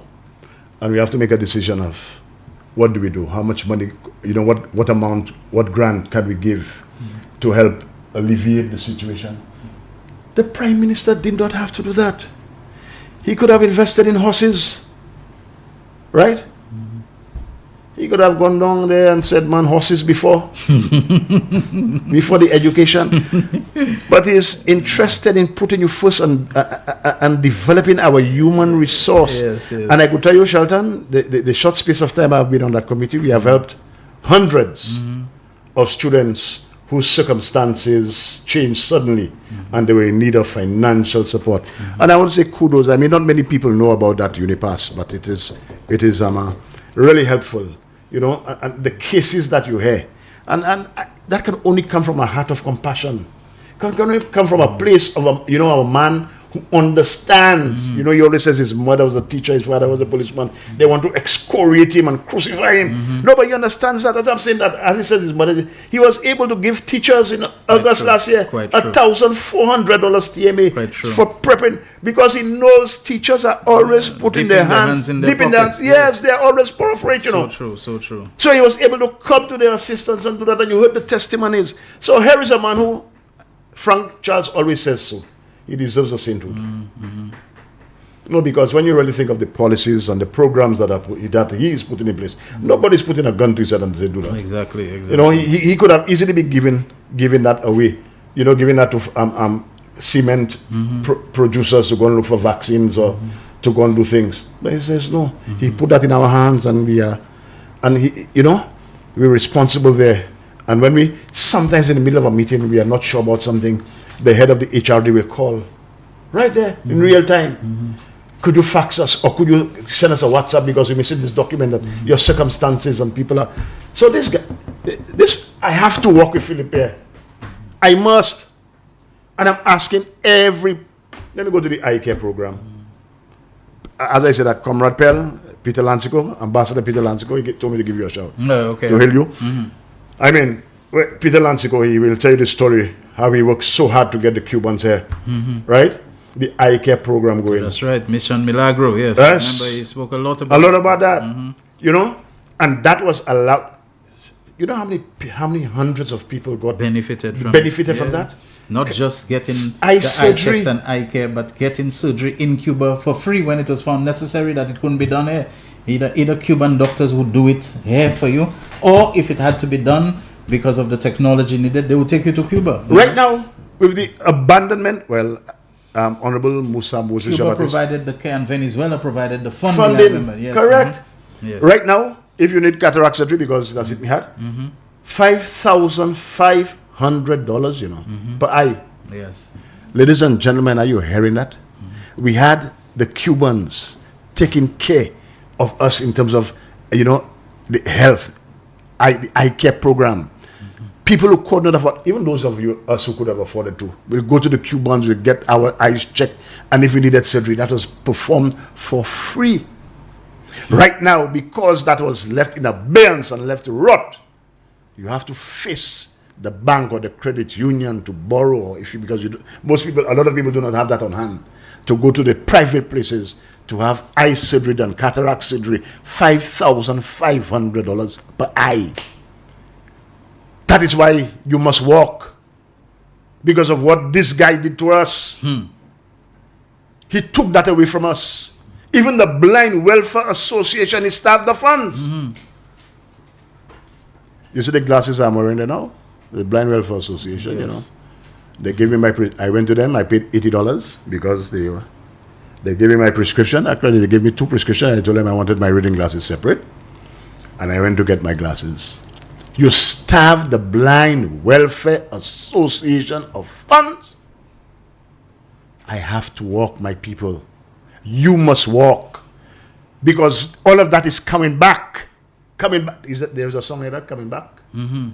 It's coming back to us, because Celine Dion. It's all coming back. It's all coming back. It's all coming back to us now, because Philip J. Pierre, the man. You know how Kenny described him, right? A nuts and bolts man. Yes. As I said, Kenny, we talk about history being kind to Kenny. I don't want that. Meticulous. I don't want history being kind to Kenny. Yes. We must be kind to Kenny. We have to tell his story here. Yes. It will be written, but we must tell his story. Yes. Pierre was a great wingman. And he was able to pass the torch. And he says he's a nuts. And we sing that, the fiscal prudence. You understand? The wise decisions, the allocation of resources, 3 years of economic growth. He's able to pay down the debt. Yes. You know why? Because there's the corruption, I'm hoping, has been severely curtailed, if not evaporated. So he's able to use that money to give teachers a TMA, to give pensioner. Oh my God. The guy on the beach yesterday, he's a pensioner. And he realizes he's going up to $750. There's a flabo. Yes, right. He told me never, what Pierre can stay there for life. Yes, and we've heard testimonials from that Flabo people, including one I heard for youth economy from the son. Oh my God! of a former Flabo minister. Who Yeah. in the running again. For, you know, kind of thing. So, I mean, this 750. That's, I mean, some NIC. Those persons getting $300, bumping up to $5. I mean, what more do you want? This is a guy that, Mr. Pierre, we have to work with you. We have to stand behind you. We have to let you know that you are doing well. We are working for progress. And as Frank said, we are going to be working for more progress because you are fiscally savvy. You understand what it is to run a country. You understand what it is to allocate the scarce resources wisely. And we are behind you all the way. You understand? We are not going to let you fail. I know this is a lonely job. Trust me. Those of us in management, we know when we sit in the chair how lonely that can be. Sometimes, everybody will tell you everything, but at the end of the day, you are by yourself. You make those decisions. It's a lonely job. We know that. But we want to tell you on the 25th, you are not alone. You have an army. Most of us are silent. Well, this is about talking a lot. Most of us are silent. I'm meeting a lot of people who understand the vibes. You understand? So we want to tell you, Mr. Prime Minister, you are doing an excellent job. I mean, there's a lot of noise. It's just noise. Shh. You know, they have some people, they have a vehicle, a big set, and you can't really hear anything. It's just some reverb and, nonsense. And you have the sweet sound. Forget the noise. We're blanking out the noise. We're going to hold your hand. We're going to walk behind you and tell you we are with you. You're doing an excellent job, Mr. Prime Minister. We love you. Yeah, we have to say that, Some people believe love is only eros. We understand. Only the eros love. Yes. But no, we have to tell him, no, in certain terms, Mr. Prime Minister, we understand what you're doing. We love you. And we are with you. So we'll be walking hand in hand. People, man, I'll be there early. I'll be parking my vehicle very early somewhere in town. Yes. I might get a ride up to the thing. Yes. If I have to walk, if I walk in stick, I get. Yes. You understand? I walk in on beachy. Those of you, you have relatives who needs eye surgery and you cannot get that yet because of the stupidity of one man. Yes. You went in for Lima Group to do what? Lima Group to do to do what? Forsaking your CARICOM brethren. And then they said forsaking your CARICOM brethren. Against Venezuela, that has been doing so much for us, If, for example, what they're saying about Venezuela and the elections and all of that is true, let's assume it's true. How does that affect us? So many things that are happening in the world. This massacre of Palestinians and so on that's happening. You believe because of that we're going to go and say America, we're shaking our fist at America and this kind of thing. So many things in the world that we don't like and so on. I don't believe I support Venezuela. But when Venezuela was making what I thought were unnecessarily aggressive noises against Guyana, you heard me on this program. That's right. I got up and I criticized it. And I said, this is, the Caribbean, including Guyana, have been too supportive of Venezuela, even if it's for your internal politics. But it's scary. Don't do this kind of thing. You're going to join Lima Group and all this kind of thing. For what? And that is why I tell you, I am so pleased and proud and happy and congratulatory of Alpha Baptist upon returning to government and being made our Minister of External Affairs once again. One of the first things he did was to pull St. Lucia out of this out of the stupidity of Lima Group and so on. One of the first thing. I also want to congratulate Ambassador Lancico, Comrade Pell, for being one of the most upstanding and consistent persons in the firmness against this nonsense and so on. He really has championed it. Oh yeah. And as I was now that you took us from Lima Group, I mean, there are things that I never thought I would live to see. Yes. A prime minister actively campaigning for the destruction of a regional institution. And the question is, what is your interest? What is your stake? What iron do you have in the fire? What skin do you have in that game? You understand? Yeah. You have to look for our development. You have to look for our advantages because America can afford to play all games they want, Nobody need there. We have to look out for our interest, I think it was John Compton who said that in this whole scheme of diplomatic relations, There are no allies or enemies. They're just interests. People that's are right. looking after But what the interest hands on. Yes. You think if that can be true for big countries like America, that we can afford to come and to grandstand and to posture and to, stride about the globe like we are some kind of colossus and so on, when we're looking out for our interests, because nobody looks out for it for us. We are an independent country. We can't depend upon Britain to look after our interests as a colony of ours. We have to manage our interests in Castries, in our seat of government, in our parliament. You go in and do all this kind of thing to appease Donald Trump. Donald Trump has described us in no uncertain as shithole countries. We're insignificant. As I know that, Sheldon. Anyway, we do for a break, and you have a few video clips that you intend to play. So you seem like you're getting so caught up in the moment and you're forgetting it. We're not living here without you playing those clips today that we brought out, okay? Okay. All right. This is the real issues. When we come back, Jaquan, what I want you to do, play another of those policy updates of the press secretary, and then Terence will give us the directions about the clips that he once played, including one I think of Julian Alfred. Right. The man, the voice. Your hero is back. Raw facts, no fluff. Shelton Daniel is here to deal with the issues. Real issues. 12:30 p.m. to 2 p.m. Monday to Friday on Real FM.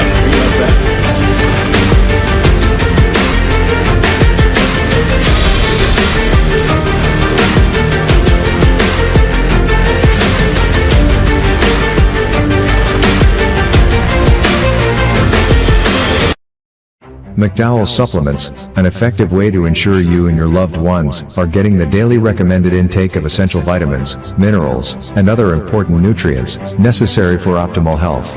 Naturally, we carry an array of health and wellness supplements. McDowell's Immune Booster enhances your body's defense to fight colds and flu, boosts your immune system, prevents viruses and other airborne diseases. McDowell's Colon Cleanser prevents constipation, helps in removing toxins from the colon, detoxifies the body, and regulates your bowel movements. McDowell's Prostate Health prevent the enlargement of the prostate, improve urinary flow, and reduce frequent urination, especially at night. Moringa oleifera capsules are rich in minerals like calcium, potassium, zinc, magnesium, iron, and copper, vitamins like beta-carotene of vitamin A, vitamin B such as folic acid, vitamin C, D, and E. McDowell's Potassium Complex, used for treating and preventing low potassium levels, high blood pressure, preventing stroke, and aid in weight loss. McDowell's Triple Magnesium relaxes the muscles, relieves cramps and helps to control high blood pressure, improves sleep, and can calm the nerves. Magnesium is very important for the normal functioning of cells, nerves, muscles, bones, and the heart. McDowell's Ginger Turmeric helps to relieve pain, decrease nausea and enhance the immune function to help protect against illness and infection. Ginger turmeric has powerful anti-inflammatory properties and improves your circulation. Don't hold health back. Let health strike back.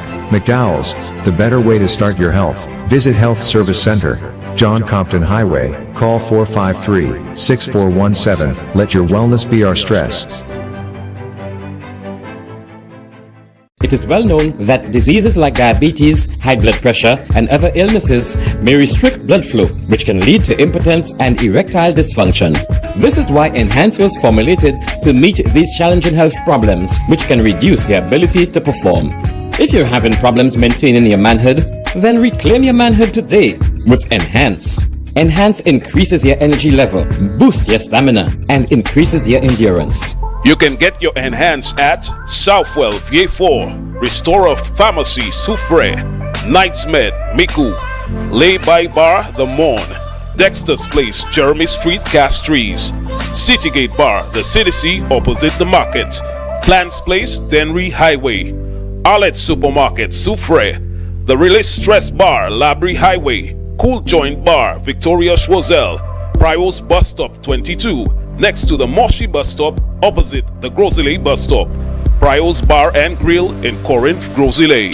Enhance, the best a man can get. Live streaming has become one of the best ways to connect the funeral of a loved one with friends and family, both local and international. NBC Television will live stream your funerals on television and Facebook at a reasonable rate. With our state-of-the-art equipment, you can be assured that the quality of your funeral will be to your satisfaction. Call our office now and book your obituary and streaming with us. 758-453-7458.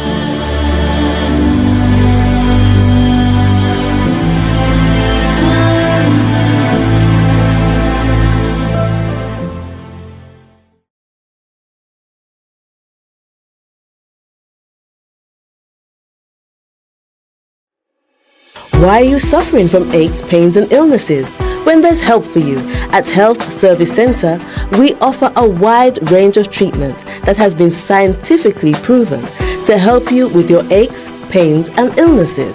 Our ICT machine is one of the most effective devices in the health field.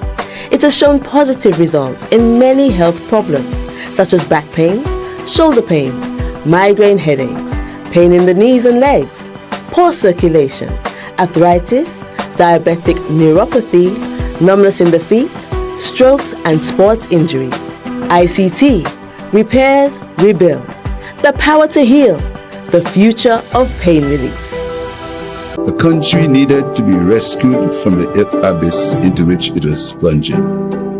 The majority of you accepted my offer to lead that rescue mission.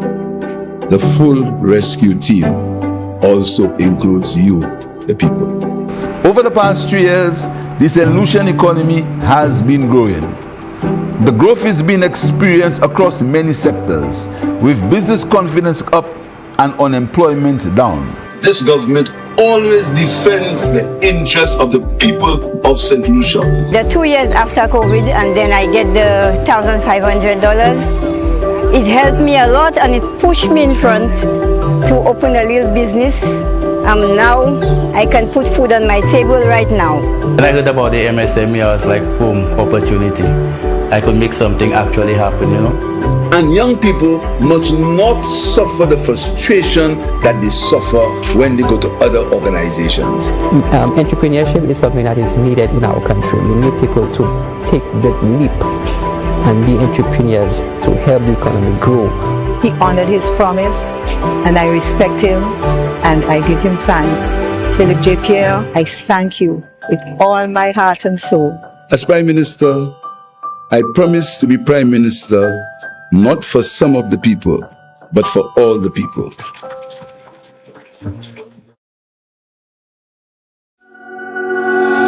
The man, the voice. Your hero is back.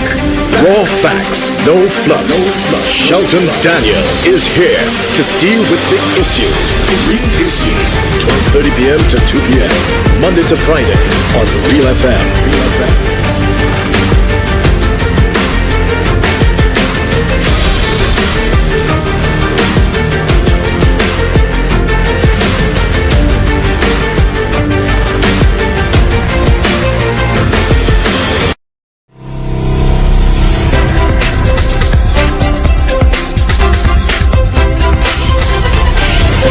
Did you know this government has made provisions for our youngest learners to get the best possible head start?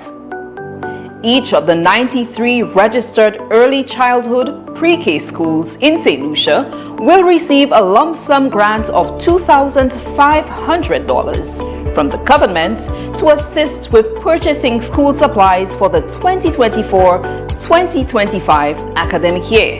And to date, 9 early childhood pre-K classrooms have been upgraded and equipped with state-of-the-art amenities and technologies.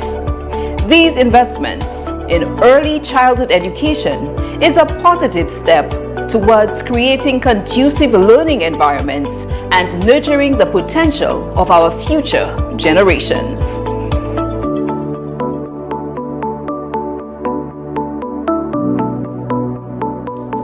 Thank you so much, everyone, for staying with the real issues on this Thursday. It is the 15th of August 2024, and I have with me my very special guest. I'm tempted always to refer to him as my co-host, former school principal and public affairs commentator Terence Fenelon is here with me. Before I go back to him, let me acknowledge and say good afternoon to Mr. Victor Girard, a former cabinet secretary, a former controller of customs, retired former senior public servant, a man held in high esteem and respect by almost everyone that I can think of who would know him, myself included, and no less. I think on this one I can speak for Terence as well, that this is a man that he holds in very high regard. He says, I join in your congratulations of Richard Rihile. My experience as controller of customs, I am satisfied Chasney was making much ado about nothing, really, importation of the rover. All the evidence of Hila's ownership was presented to customs. It's really sad that a PM should waste the resources of government in pursuit of his personal vendetta against a citizen. Then he adds, Mr. Fendelo and I seem to think alike. I have made a similar suggestion to catalogue the achievements for publication in a leaflet and for circulation. All right. Okay, so. Thank you, Mr. Girard. And let me just piggyback on what he says. He's a former customs officer. Charlie Bush, I see you on there. My partner, Charlie. Charlie's an inspiration. He's a fellow who takes things, he wears it on his sleeve. He's no hypocrite. He'll tell you exactly how you know him, right? All right. I'll introduce you to him sometime if you come by, Nestor. All right. Yeah. Okay. Yes. And as he said so, when I heard this thing about the rover, I inquired about it from someone who everybody says is one of the most knowledgeable customs controllers of customs. And I'm full disclosure, my brother, who was the former controller, who released the vehicle to Ernest. And he said the same thing. Yes. This is much ado about nothing. You understand? And he explained to me how foreign affairs. So I will not go into that because Mr. Girard has captured that properly, and we know that. So let's press on. This press secretary spoke about the schools and early childhood. Yeah, very nice. So we know that. I was about to make a comment. Liat is back. Mm-hmm. You happy? Of course, yes. And I believe that they have started off with strictly an Antigua to St. Lucia back route. I wonder why. Maybe it's the most lucrative route. Yeah. Maybe St. Lucia is the place where they've experienced the greatest stability outside of Antigua as the headquarters place and so on. You would have thought that maybe Barbados would have been a natural choice, but they chose St. Lucia. There must be something. And would you imagine that we had a prime minister? They know that they're less likely to face industrial action in St. Lucia because the foresight of this government, when they realized that Liat was on its last legs and so on, that they were not sure, they made sure to compensate the former Liat workers. That's right. As well as the workers of Majestic Industries. That's right. Yeah. Now imagine. But there was another guy who was always trying to close that's down what I'm saying. I'm not putting one cent into Liat. And it was not just privately you saying that, You were public about dismantling a regional connectivity.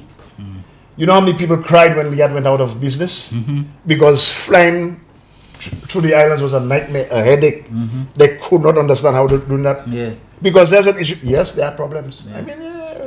But you sit with the other heads of government to see how you could resolve the matter, because Liat was an integral part of Caribbean unity. Yeah. And you're actively campaigning for the demise, putting people out of work and destroying a regional institution. Because you have no sense of what it is to be. He doesn't have Caribbean-ness about him. He doesn't even have St. Lucian-ness about him.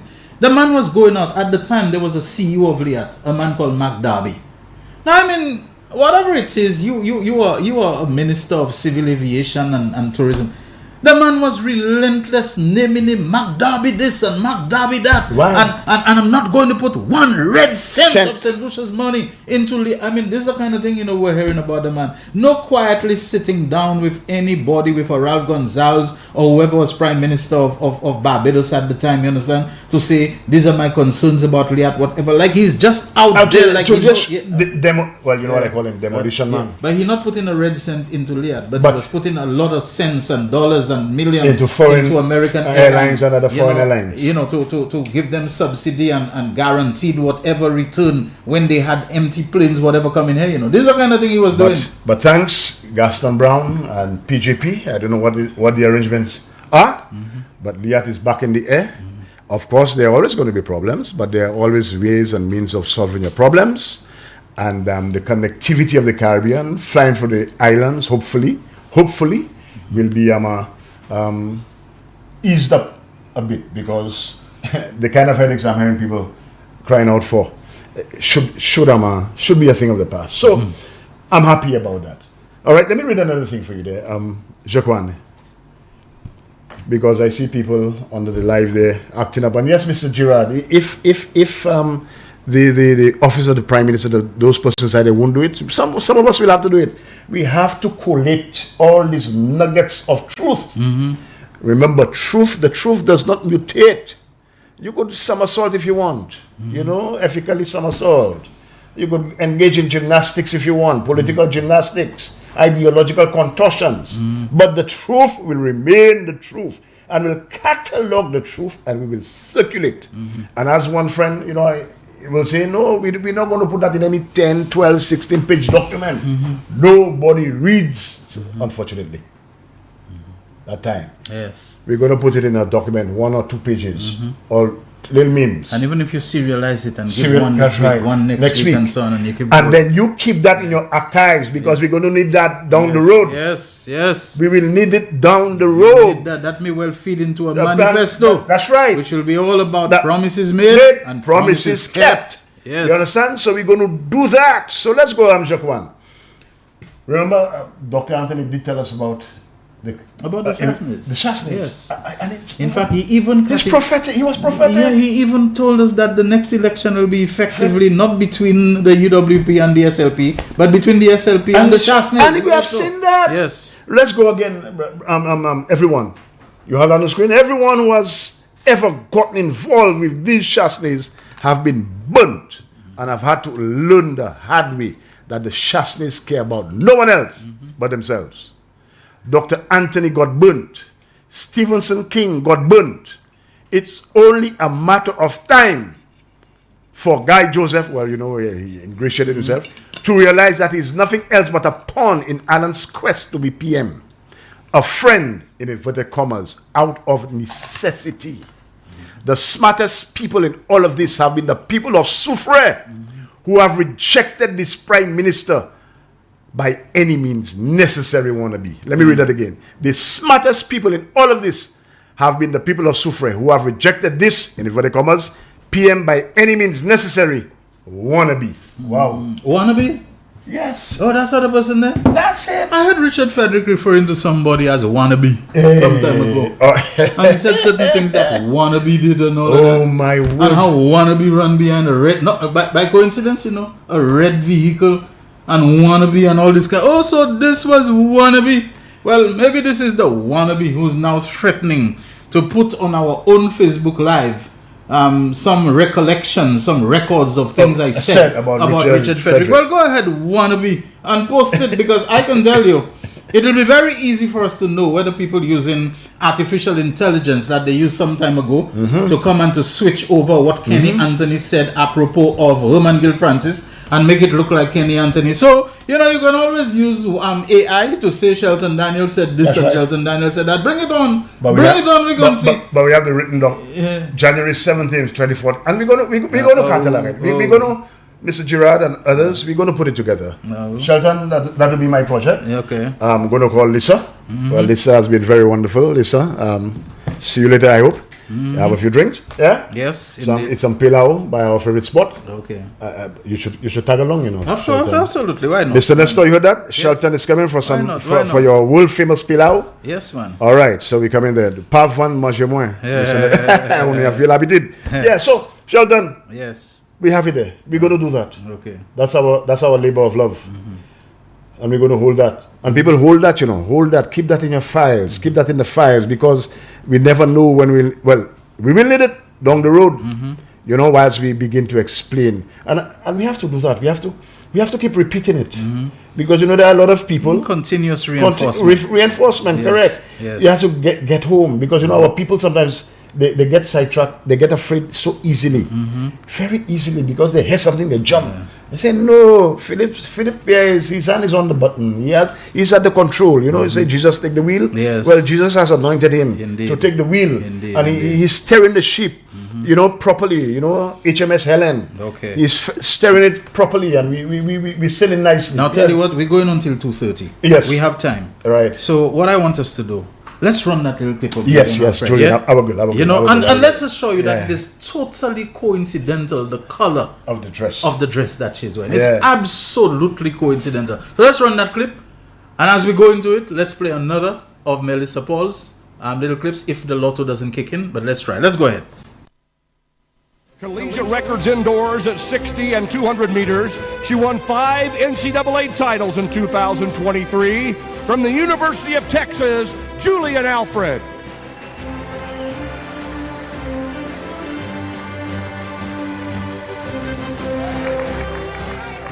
You look amazing, but you walk slow, but you run really, really fast.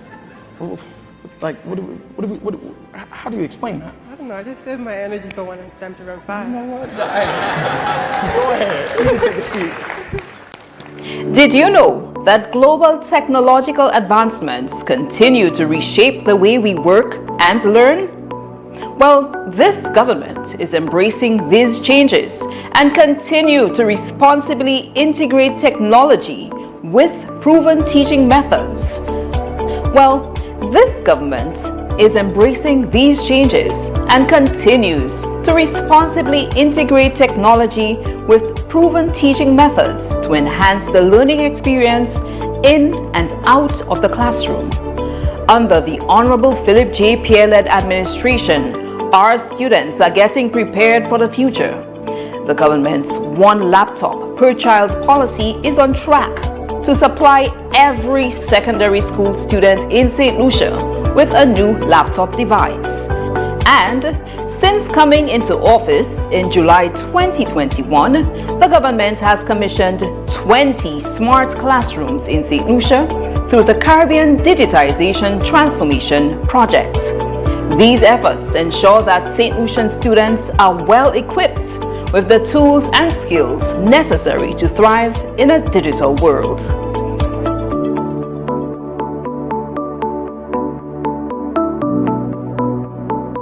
The man, the voice. Your hero is back. Raw facts, no fluff. Shelton Daniel is here to deal with the issues. Real issues. 12:30 p.m. to 2 p.m. Monday to Friday on Real FM.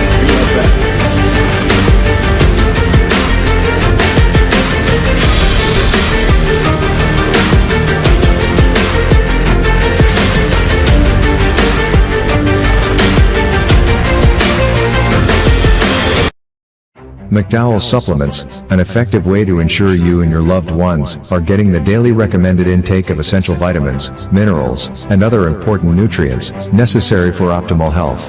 Naturally, we carry an array of health and wellness supplements. McDowell's Immune Booster enhances your body's defense to fight colds and flu, boosts your immune system, prevents viruses and other airborne diseases. McDowell's Colon Cleanser prevents constipation, helps in removing toxins from the colon, detoxifies the body, and regulates your bowel movements. McDowell's Prostate Health prevent the enlargement of the prostate, improve urinary flow, and reduce frequent urination, especially at night. Moringa oleifera capsules are rich in minerals like calcium, potassium, zinc, magnesium, iron, and copper, vitamins like beta-carotene, vitamin A, vitamin B such as folic acid, vitamin C, D, and E. McDowell's Potassium Complex, used for treating and preventing low potassium levels, high blood pressure, preventing stroke, and aid in weight loss. McDowell's Triple Magnesium relaxes the muscles. The winning numbers for the midday draw of Thursday, 15th August 2024 were Double Daily Grand, 3, 4, 10, 18. Big 4, 6, 8, 3, 3. Big 4 Multi-X, 3X. Pick 2, 5, 7. Pick 2 Multi-X, 2X. One off, 1, 8, 7. Lucky 3, 1, 1, 9. Lucky 3 Multi-X, 2X.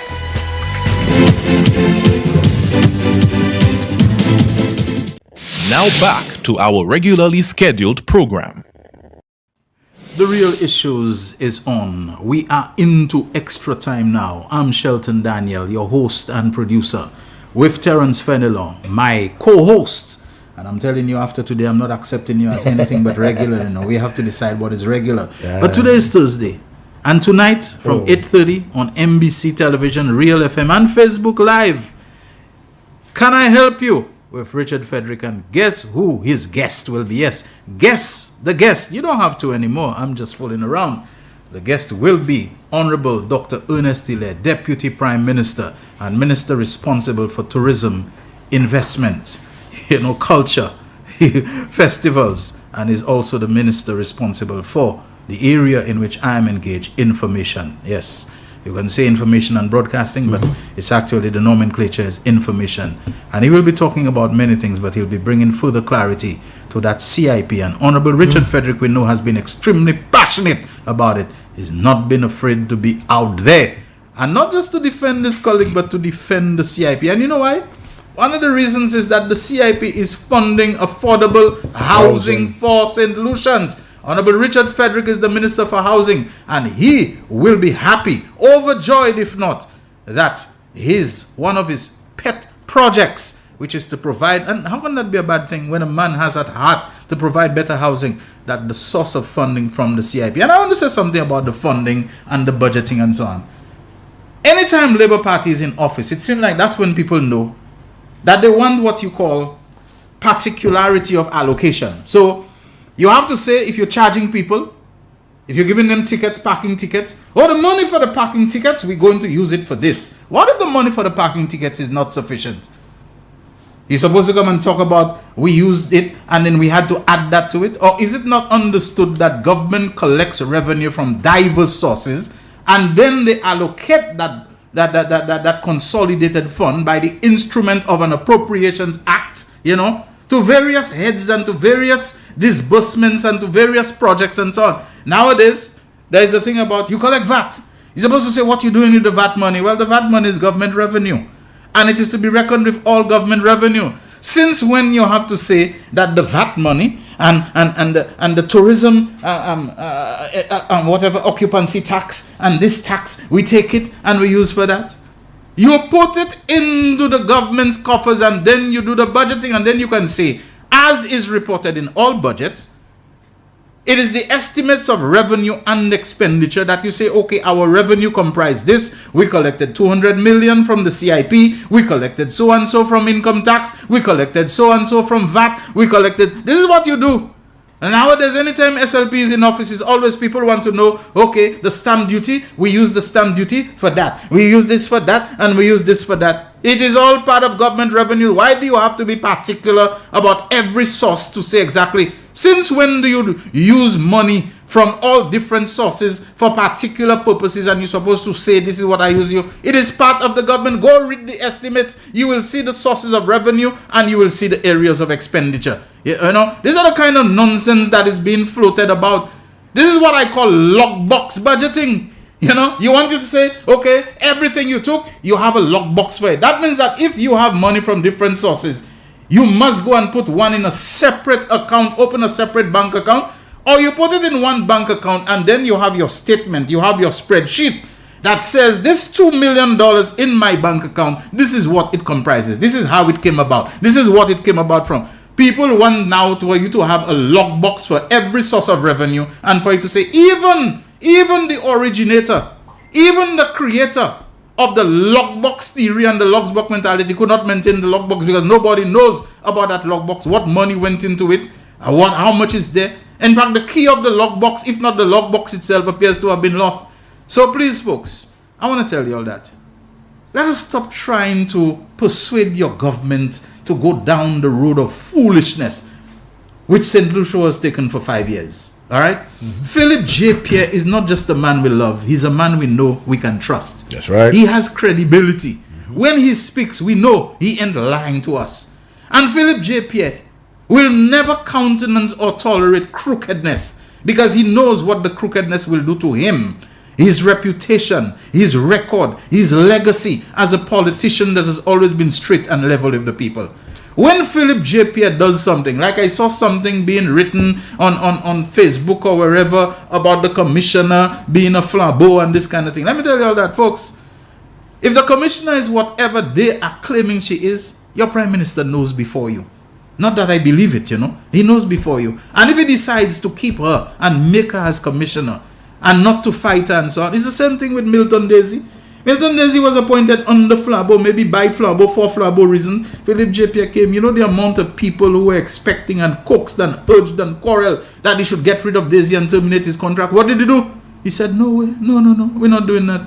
The man is there as commissioner. Let him do his work. Let him finish his contract. If you see he has confidence in Cressida Descartes-Pelleus to do the job, it's because he believes she can do the job and she's okay with St. Lucia. He don't care about her private life and her private politics unless it impacts her public function and her public duties and so on. Let's stop doing this kind of thing. Let's not go down that road. The road of hatred, enmity, and vindictiveness. Philip J. Pierre has a good and level head on his shoulders, and by now we know he is a leader and a prime minister that we can trust, in addition to the fact that he holds a place of tremendous affection in our hearts, including the hearts of most Flabos. Most Flabos, they like Philip J. Pierre. You know what I'm telling you? Only the most fanatical, the most vested interest, the most selfish, the most have some kind of stake and iron in the fire Flabos are still coalescing around Alan Chasney or pretending to be. Most Flabos feel themselves adrift. Adrift. Like a boat against the tide with no helm, with no rudder, with nothing. It is just drifting and with aimlessly with every move of tide and current and wave and so on. Alan Chasney is no leader. You hear me? And that is why I say, as you march towards that walk of progress, this is a good time as any to reach out to Flabo people because they are adrift and they are leaderless. Terence? Do you think it's in the nature of Philip J. Pierre to spend a week at a hotel and charge that to the consolidated fund to the tune of almost $50,000 EC? You know what I mean? This is not just madness, it's heartlessness. Honorable Richard Frederick wants to call, it seems. Let's see if we can get take the call, take the call. Yeah, hold on. Let's try to get him. Let's see. Go ahead, keep on talking while yes, so ladies, whether I'm going to WhatsApp $50,000 a week for a stay in a hotel. Philip J. Pierre would never do that. Do you know there are teachers who do not earn $50,000 in a year? Imagine that. There are civil servants who do not earn $50,000 in a year. But this gentleman, the lavishness, flaunting it because it's not his money, will stay at a hotel to the tune of $50,000 a year, a week. Yes, Honorable Richard Frederick, you are live on air right now. I'm sorry I didn't hear your call at first because my phone is on silent for the purposes of being on the program. Yes, indeed. I felt you all were hitting the nail on the head. Brother Felina, how are you? I'm great. I'm doing well. I'm good. All right. You see, the thing is, Shelton, and I want to say this quickly because I will be elucidating a bit and expounding on those things tonight. As you may have known, that Dr. Ernest Hiller will be with me tonight as my guest on Can I Help You? So everything that needs to be known about the CIP will be known. But let me just say this very quickly, Shelton. When Chasney came in, the law demanded that the proceeds of passport sales, so to speak, be deposited into the economic fund. The law also demanded that any expenditure from that fund must meet parliamentary approval. You know the first thing Chasney did? Are you aware he amended the law so there was no need to go to parliament to spend from that fund? That's the very first thing the man did. The man who now walks on the altar of accountability and transparency was the very one who amended the law to tell Parliament, to hell with you, I don't have to come and tell you how I'm spending CIP money. That's the first thing he did. He amended the law. The next thing he did, under the original arrangement for the CIP, escrow accounts had to be established within our 238 square mile rock. Shasney gave Tiwa King permission to open an escrow account beyond the shores of St. Lucia. Those are facts. It's contained in the agreement. And what is worst is that we had no access to those accounts, and it wasn't even accountable to us. We don't know how much money went in there, how much CIP money went in there. We don't know how much was expended.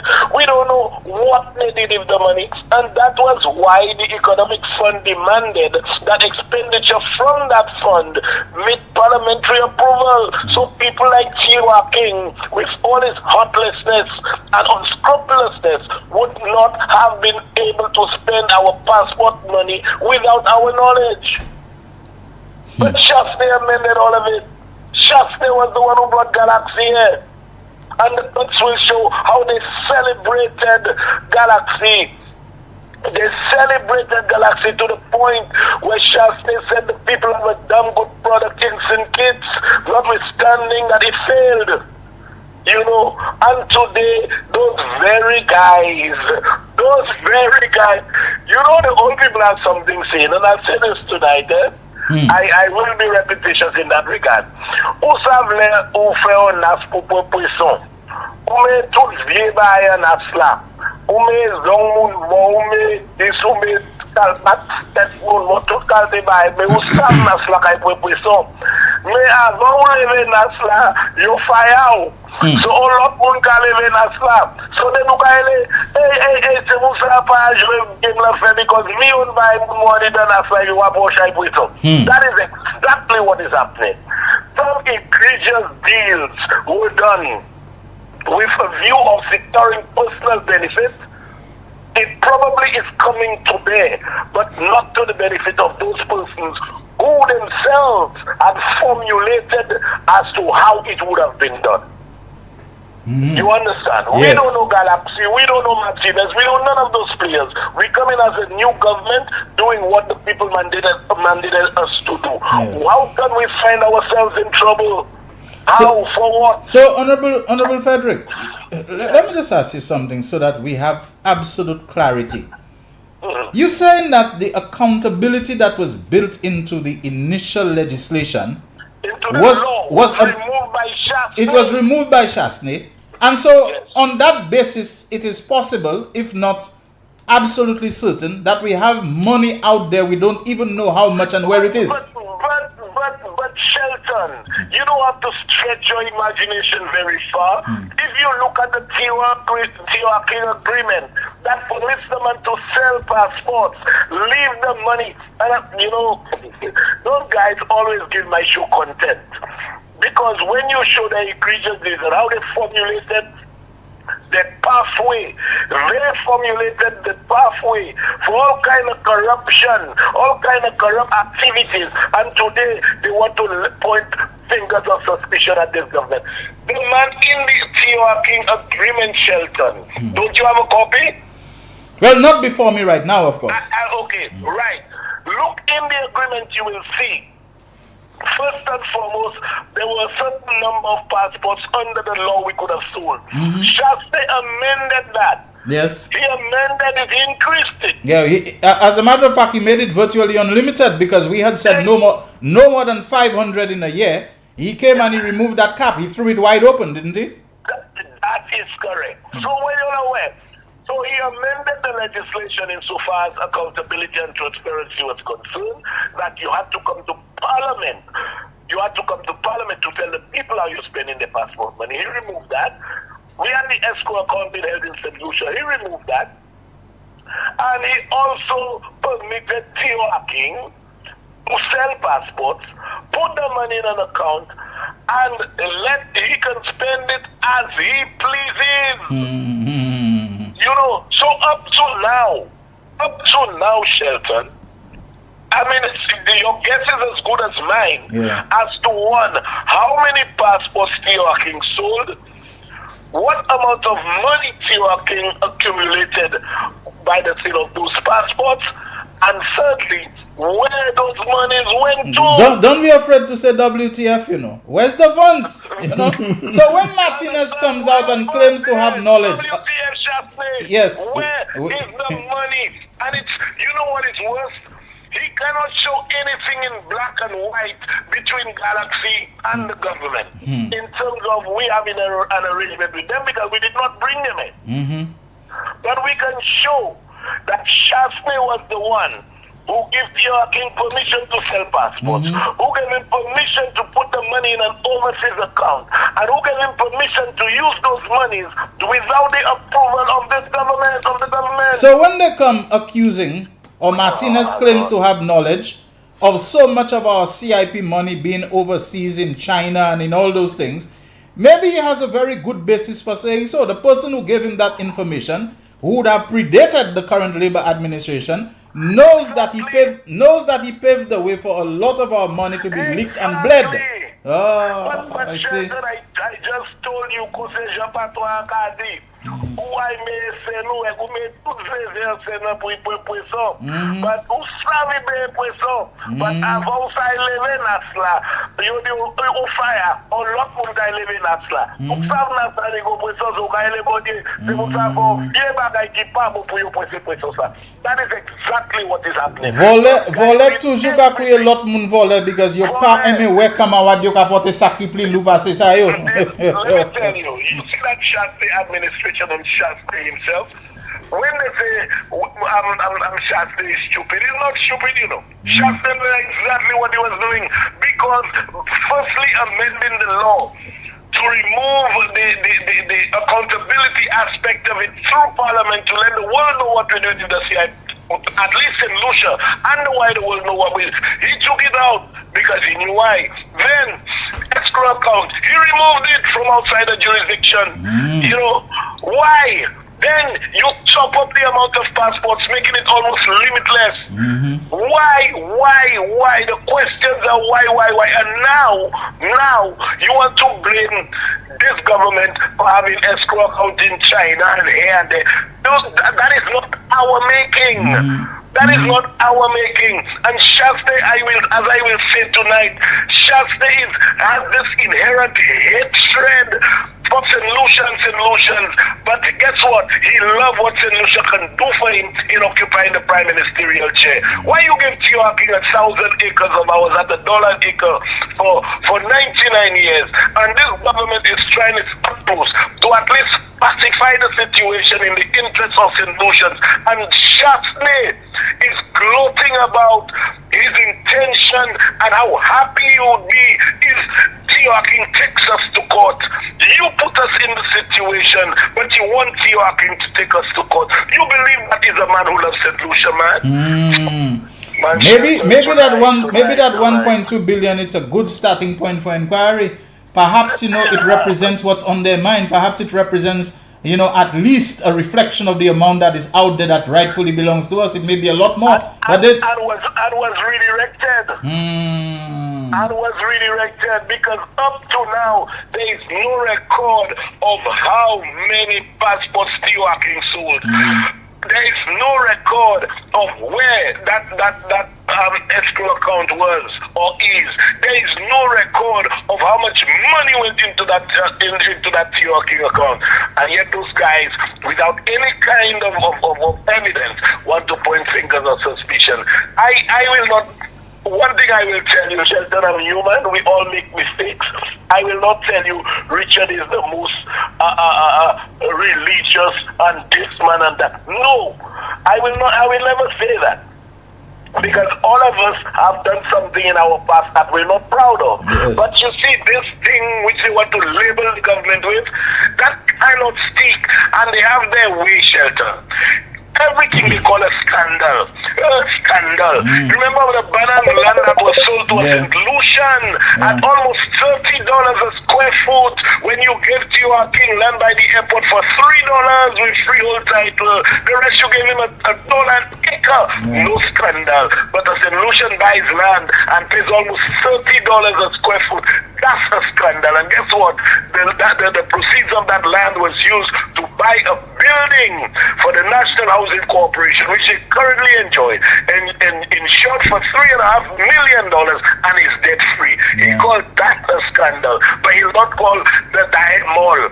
The Diet Mall he sold for less than a quarter of the value. Tie our hands for like 16 and a half years at over $1 million a month. It's not a scandal, it's fair play. About taking pensioners' money, giving it to Cabot to buy land at 1/3 of the price. That's no scandal. That's fair play. Or the rental, or the rental arrangements, you know. Renting 13 properties from yourself. Yes. 13 properties from companies in which you have 25% interest. That's no scandal. That's fair play. You see, when St. Lucians decide to open their eyes, it may just be too late. But I'll tell you this, Shelton, and I'm telling you from the bottom of my heart. You see, July 26, 2021, had this country, had God not opened the palm of his hands and say, let the rains of blessings fall on this country to be relieved from the hands of Alan Shastley, we would have been worse than the worst country in the world economically. Because don't forget, during COVID, we contracted the 7th worst in the world, the 2nd or 3rd worst in the world. I don't have the statistics now. And Philip JP has turned this economy around because God knows it. And I'll tell you, at the end of 5 years, this will be the only prime minister since we lose the protection on the European market for our bananas, who would have grown the economy for 5 consecutive years at over 3% per year. That will be a record that will not easily be cast aside by the prime ministers to come. Alan Shastley can put that in his pipe and smoke it, and he can come no way close to this administration. Today I was listening to a news clip about him going to get evidence from Martinez. Martinez. All of a sudden, you are tagging his criminals. You are associating his criminals to bring down this country. You love this country. We were hosting World Cup. What did you do? You circulated a video. We're not ready. We took money to spend on sporting facilities. What did you do? You write everybody that matters to denounce us. Today, we have no business with Martinez. The sum total of Martinez's case, Shelton, in case you don't know, is that whatever arrangement the government currently enjoys with Galaxy is preventing him from making money. That's basically it. But not only that, Martinez does not seem to have the capacity for self-reflection and self-appraisal. Because if he did, he probably, even if it is a minuscule acknowledgement, Martinez would have recognized that his own history militates against him. When people will come to do business with you. Right. And Shelton, the irony of it, Martinez cannot qualify for a CIP passport based on his criminal history. But he wants to sell. And he does not believe that when people go and do their due diligence before dealing with him, that they will see his criminal history plastered all over the web, and they will ask themselves, why should we go into such a venture with this guy, given what we know about him, what we are seeing? He doesn't want to acknowledge that fact at all. But you see, Martinez is saying we are making him lose business. There was an article that appeared in the St. Kitts papers that basically said it is not that Martinez has difficulty in sending passports. It is that nobody wants to do business with Martinez. Exactly.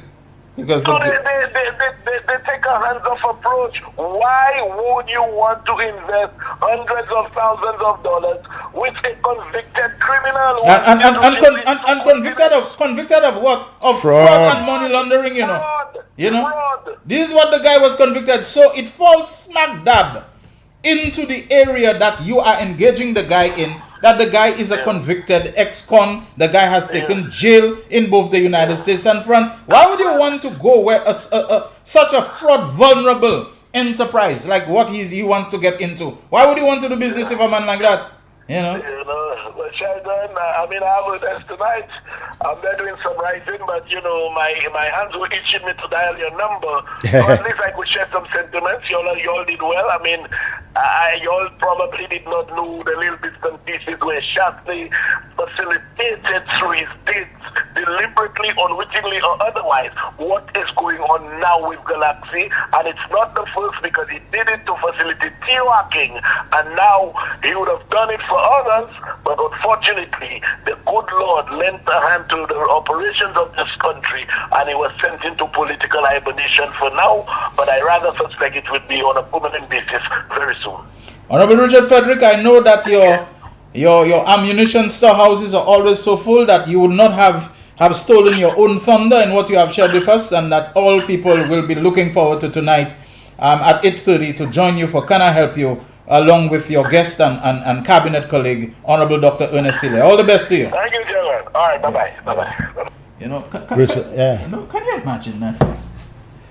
First of all, once you go and you remove the cap on the amount of passports that the law says you should be issued, and you just basically throw it all up in the air, as many as you can sell and so on, right away you create concerns and you get flagged.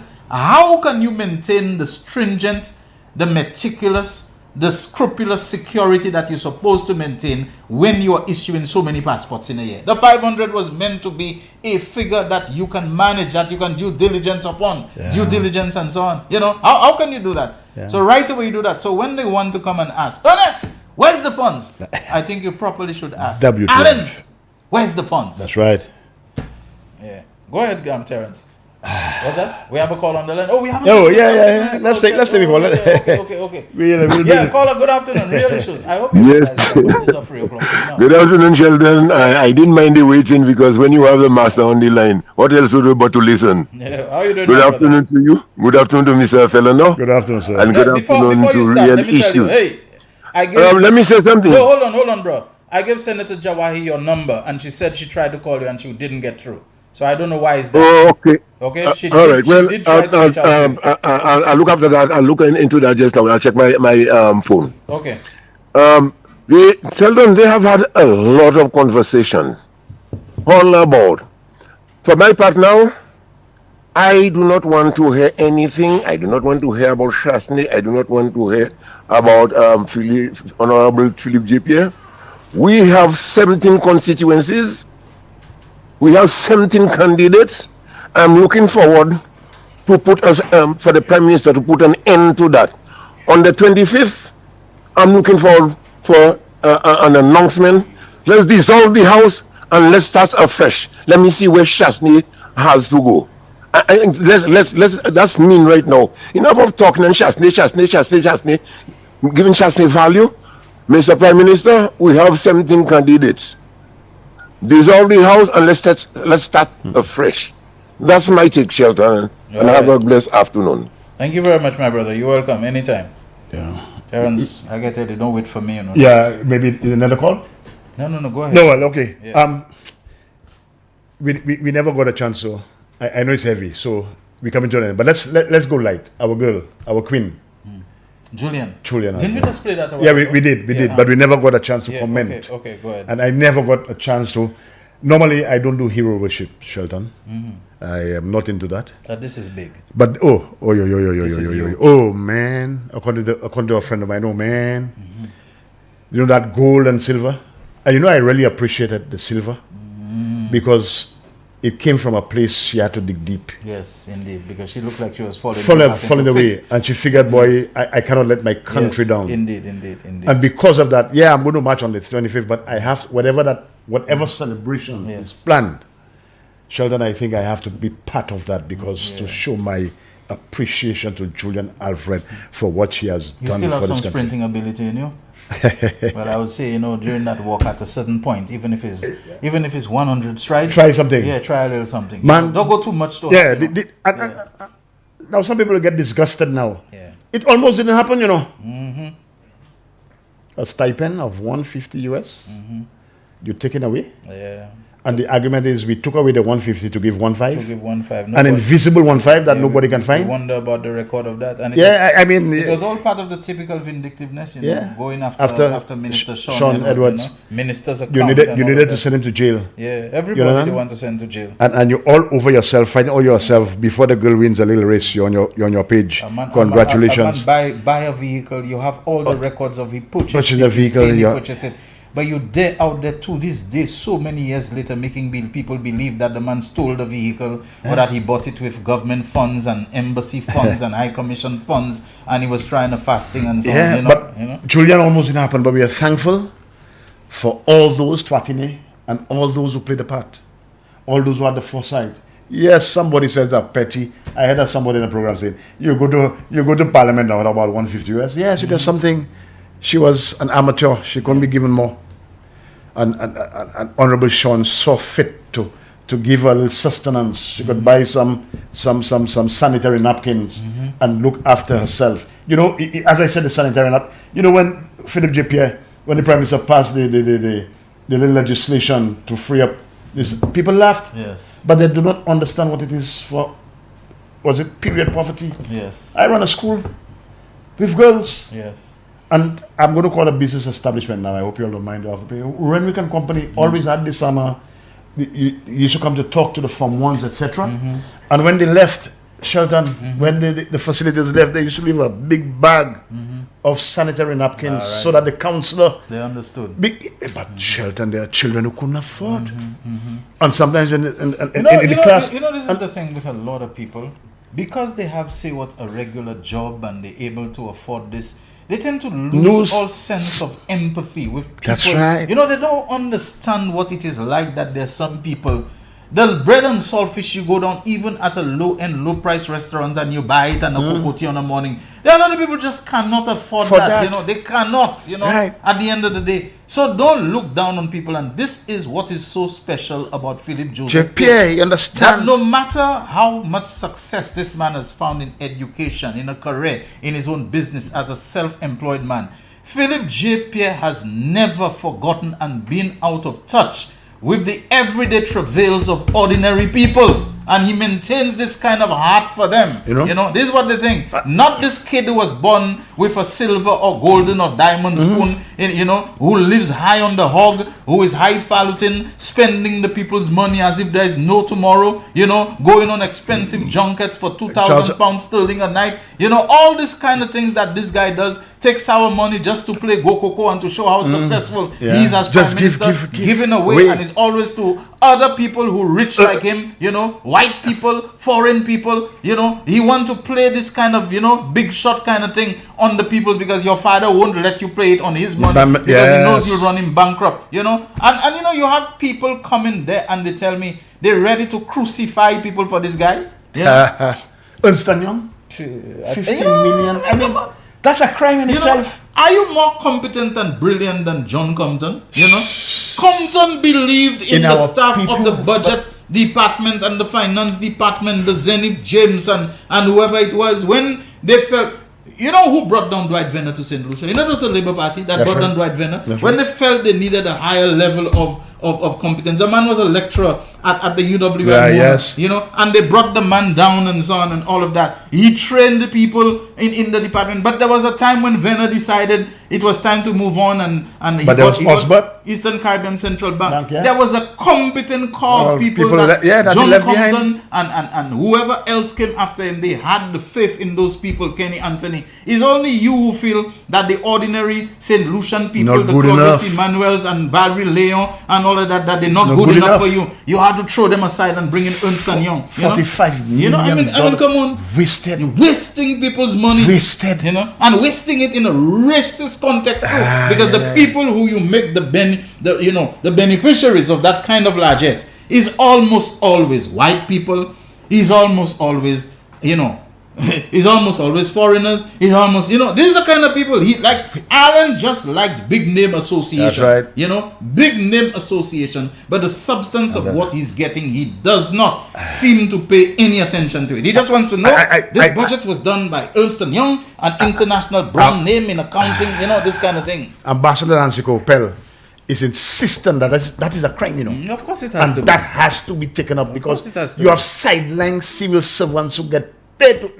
First of all, they are well degreed, they are well lettered, yes, they are competent, they are efficient, that department, Yeah. and they have been preparing budgets from Yeah. time immemorial. You know, you just put them Compton was aside. okay with them.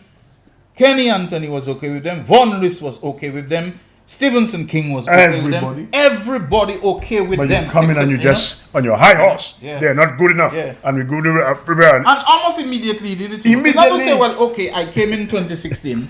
A budget was already there. I was not satisfied with their performance in the 2017 budget. You understand? So after 2017, I'll try something. It's like almost immediately, I don't want them there. You know, I let Ernst & Young do the budget. It's like it doesn't matter. It doesn't matter. The amount of money doesn't matter. Somebody said we talk about no, we have to, because we have to understand said so? The caller. We have to understand the history. We have to understand how dark those years were, 2016 to 2021, the dark ages of St. Lucia. And we have to vow never to go back there again. So you have to come and walk.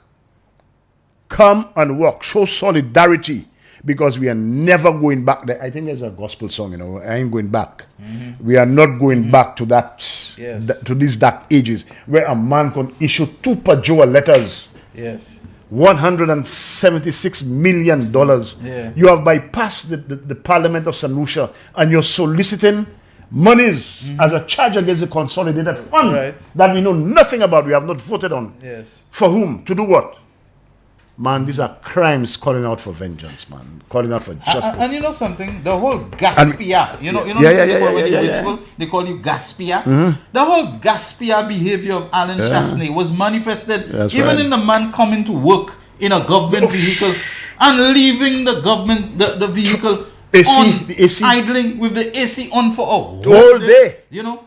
For 12, 14, 15, 16 hours, you know. Does he you do that live in now? a vehicle. I don't know. I wonder if he does it, you know. On his own burning vehicle. gas, you know, creating greater wear and the servicing cycle on the vehicle and all that kind of thing. I mean, this is the whole Gaspia behavior. This is what Alan Chasney misses as Prime Minister. That's right. That he has access to the people's money to waste it, you know, and pompously and all of that, waste the people's money. To impress who? You know, to impress, You To know, who you want to impress? This woman from Florida Caribbean Cruise Association, Michelle Page, that he made sure he brought her down for his swearing in. Correct. Beaufort, Yes, you know, yes. These are people Alan wants to impress. Yeah. You know, he wants to show that, you know, he's up there with them. That's right. But at the same time, he don't care if he's bleeding the country and its poor people to do that. You have to close down radio stations. That's too much of an expense. But I will have money so that I can go and play go among the big people. Impress Donald Trump, you know. The next time I come, I'll bring the clips where he says the country is broke.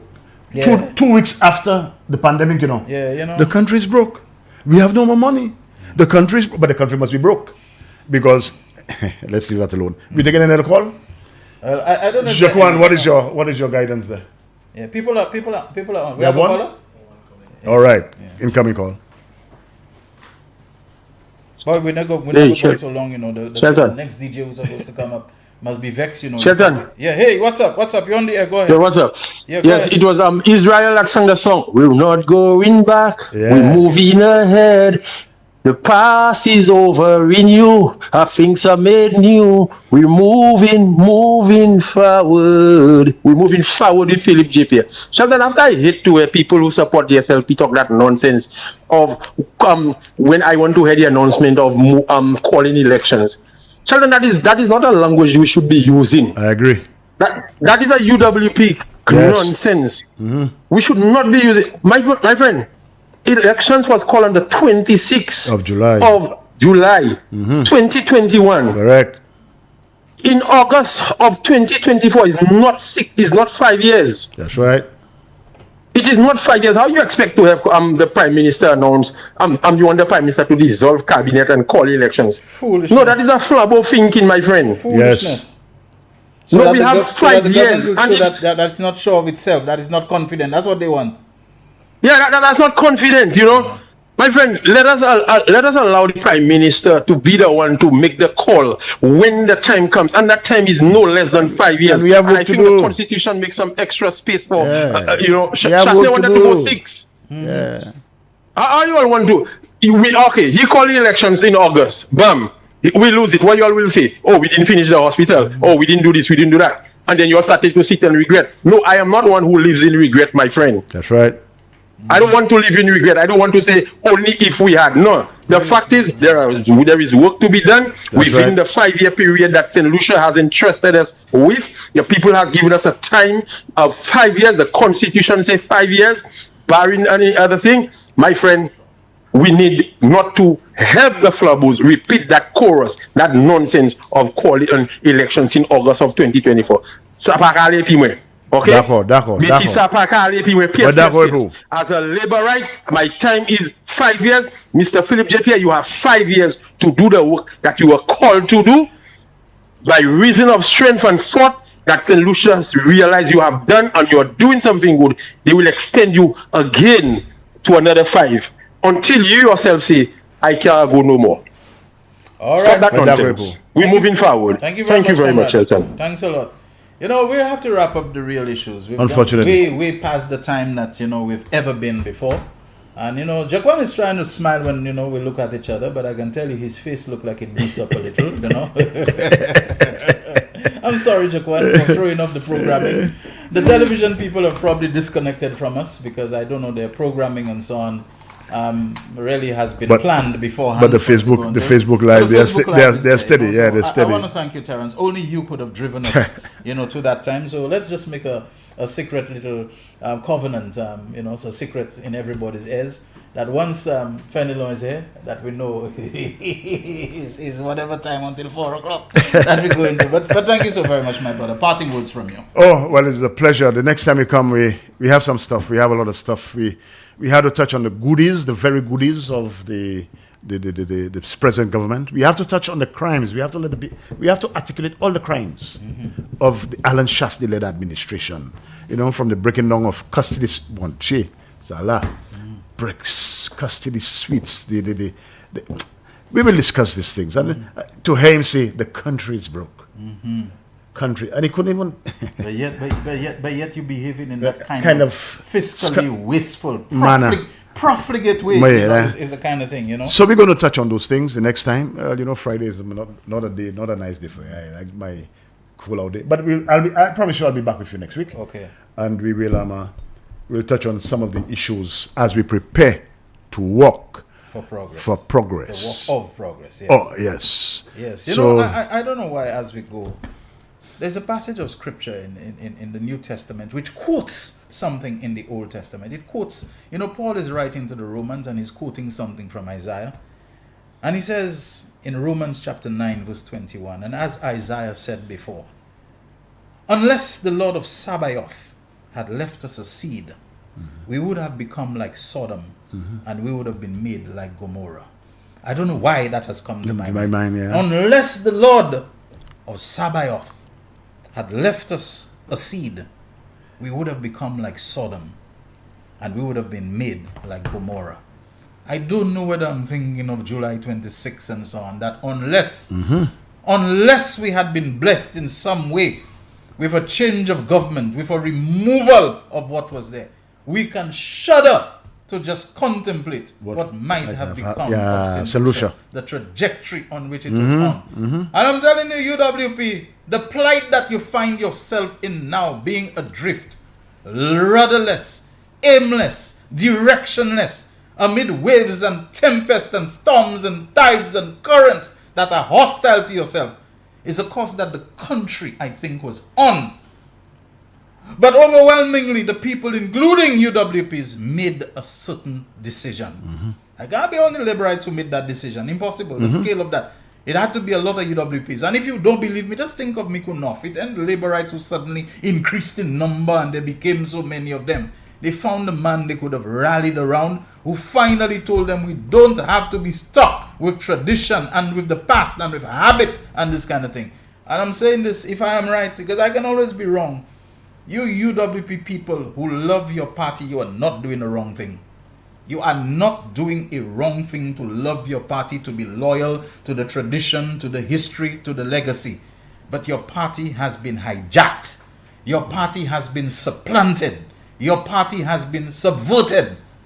And it ain't going to be easy except the hand of God intervenes and somebody gets a stroke and they die and so on. They're going to use every bit of the power of their money and their wealth and so on to keep themselves sitting down upon you oppressively. You have to make the decision whether you will have somebody sitting down on you, sustaining himself in a position for which by now it is abundantly clear that he is unsuited, that he is incapable, and that he is destructive to your cause. I think as we march towards that walk of progress, you have a decision that only you can make for That's yourself. right. And I want to say to those who had already seen the light before from that same party, and others who were loyalists for what is now there, you need to show yourself magnanimous and capable to reach out and to embrace and to welcome those who are tired of being adrift for selfish, self-aggrandizing, self-centered, narcissistic people and so on. You alone can make your mind. Maybe one of the next big things, we just had Emancipation Day, only you can free your mind from the shackles of the past. That's right. Like I said, there's nothing shameful, there's nothing wrong in being a flambeau, in loving your party, but I know many of you are holding a deep pain in your heart over what the UWP has become. And is it the same way I'm a Labour loyalist and I love Labour? I fully understand. When you love a party, you just love it. You've been with it and so on, and to pick up and to leave it and so on. You don't have to pick up and leave it, but you have a decision to make about who you are going to let to basically be defining for you, you know, the future and the trends and how you move forward and so on. You need to ask yourself, does that person have the capacity? Does that person have the legitimacy to be leading me when you can see that they don't know what they're doing? They do not know what they're doing.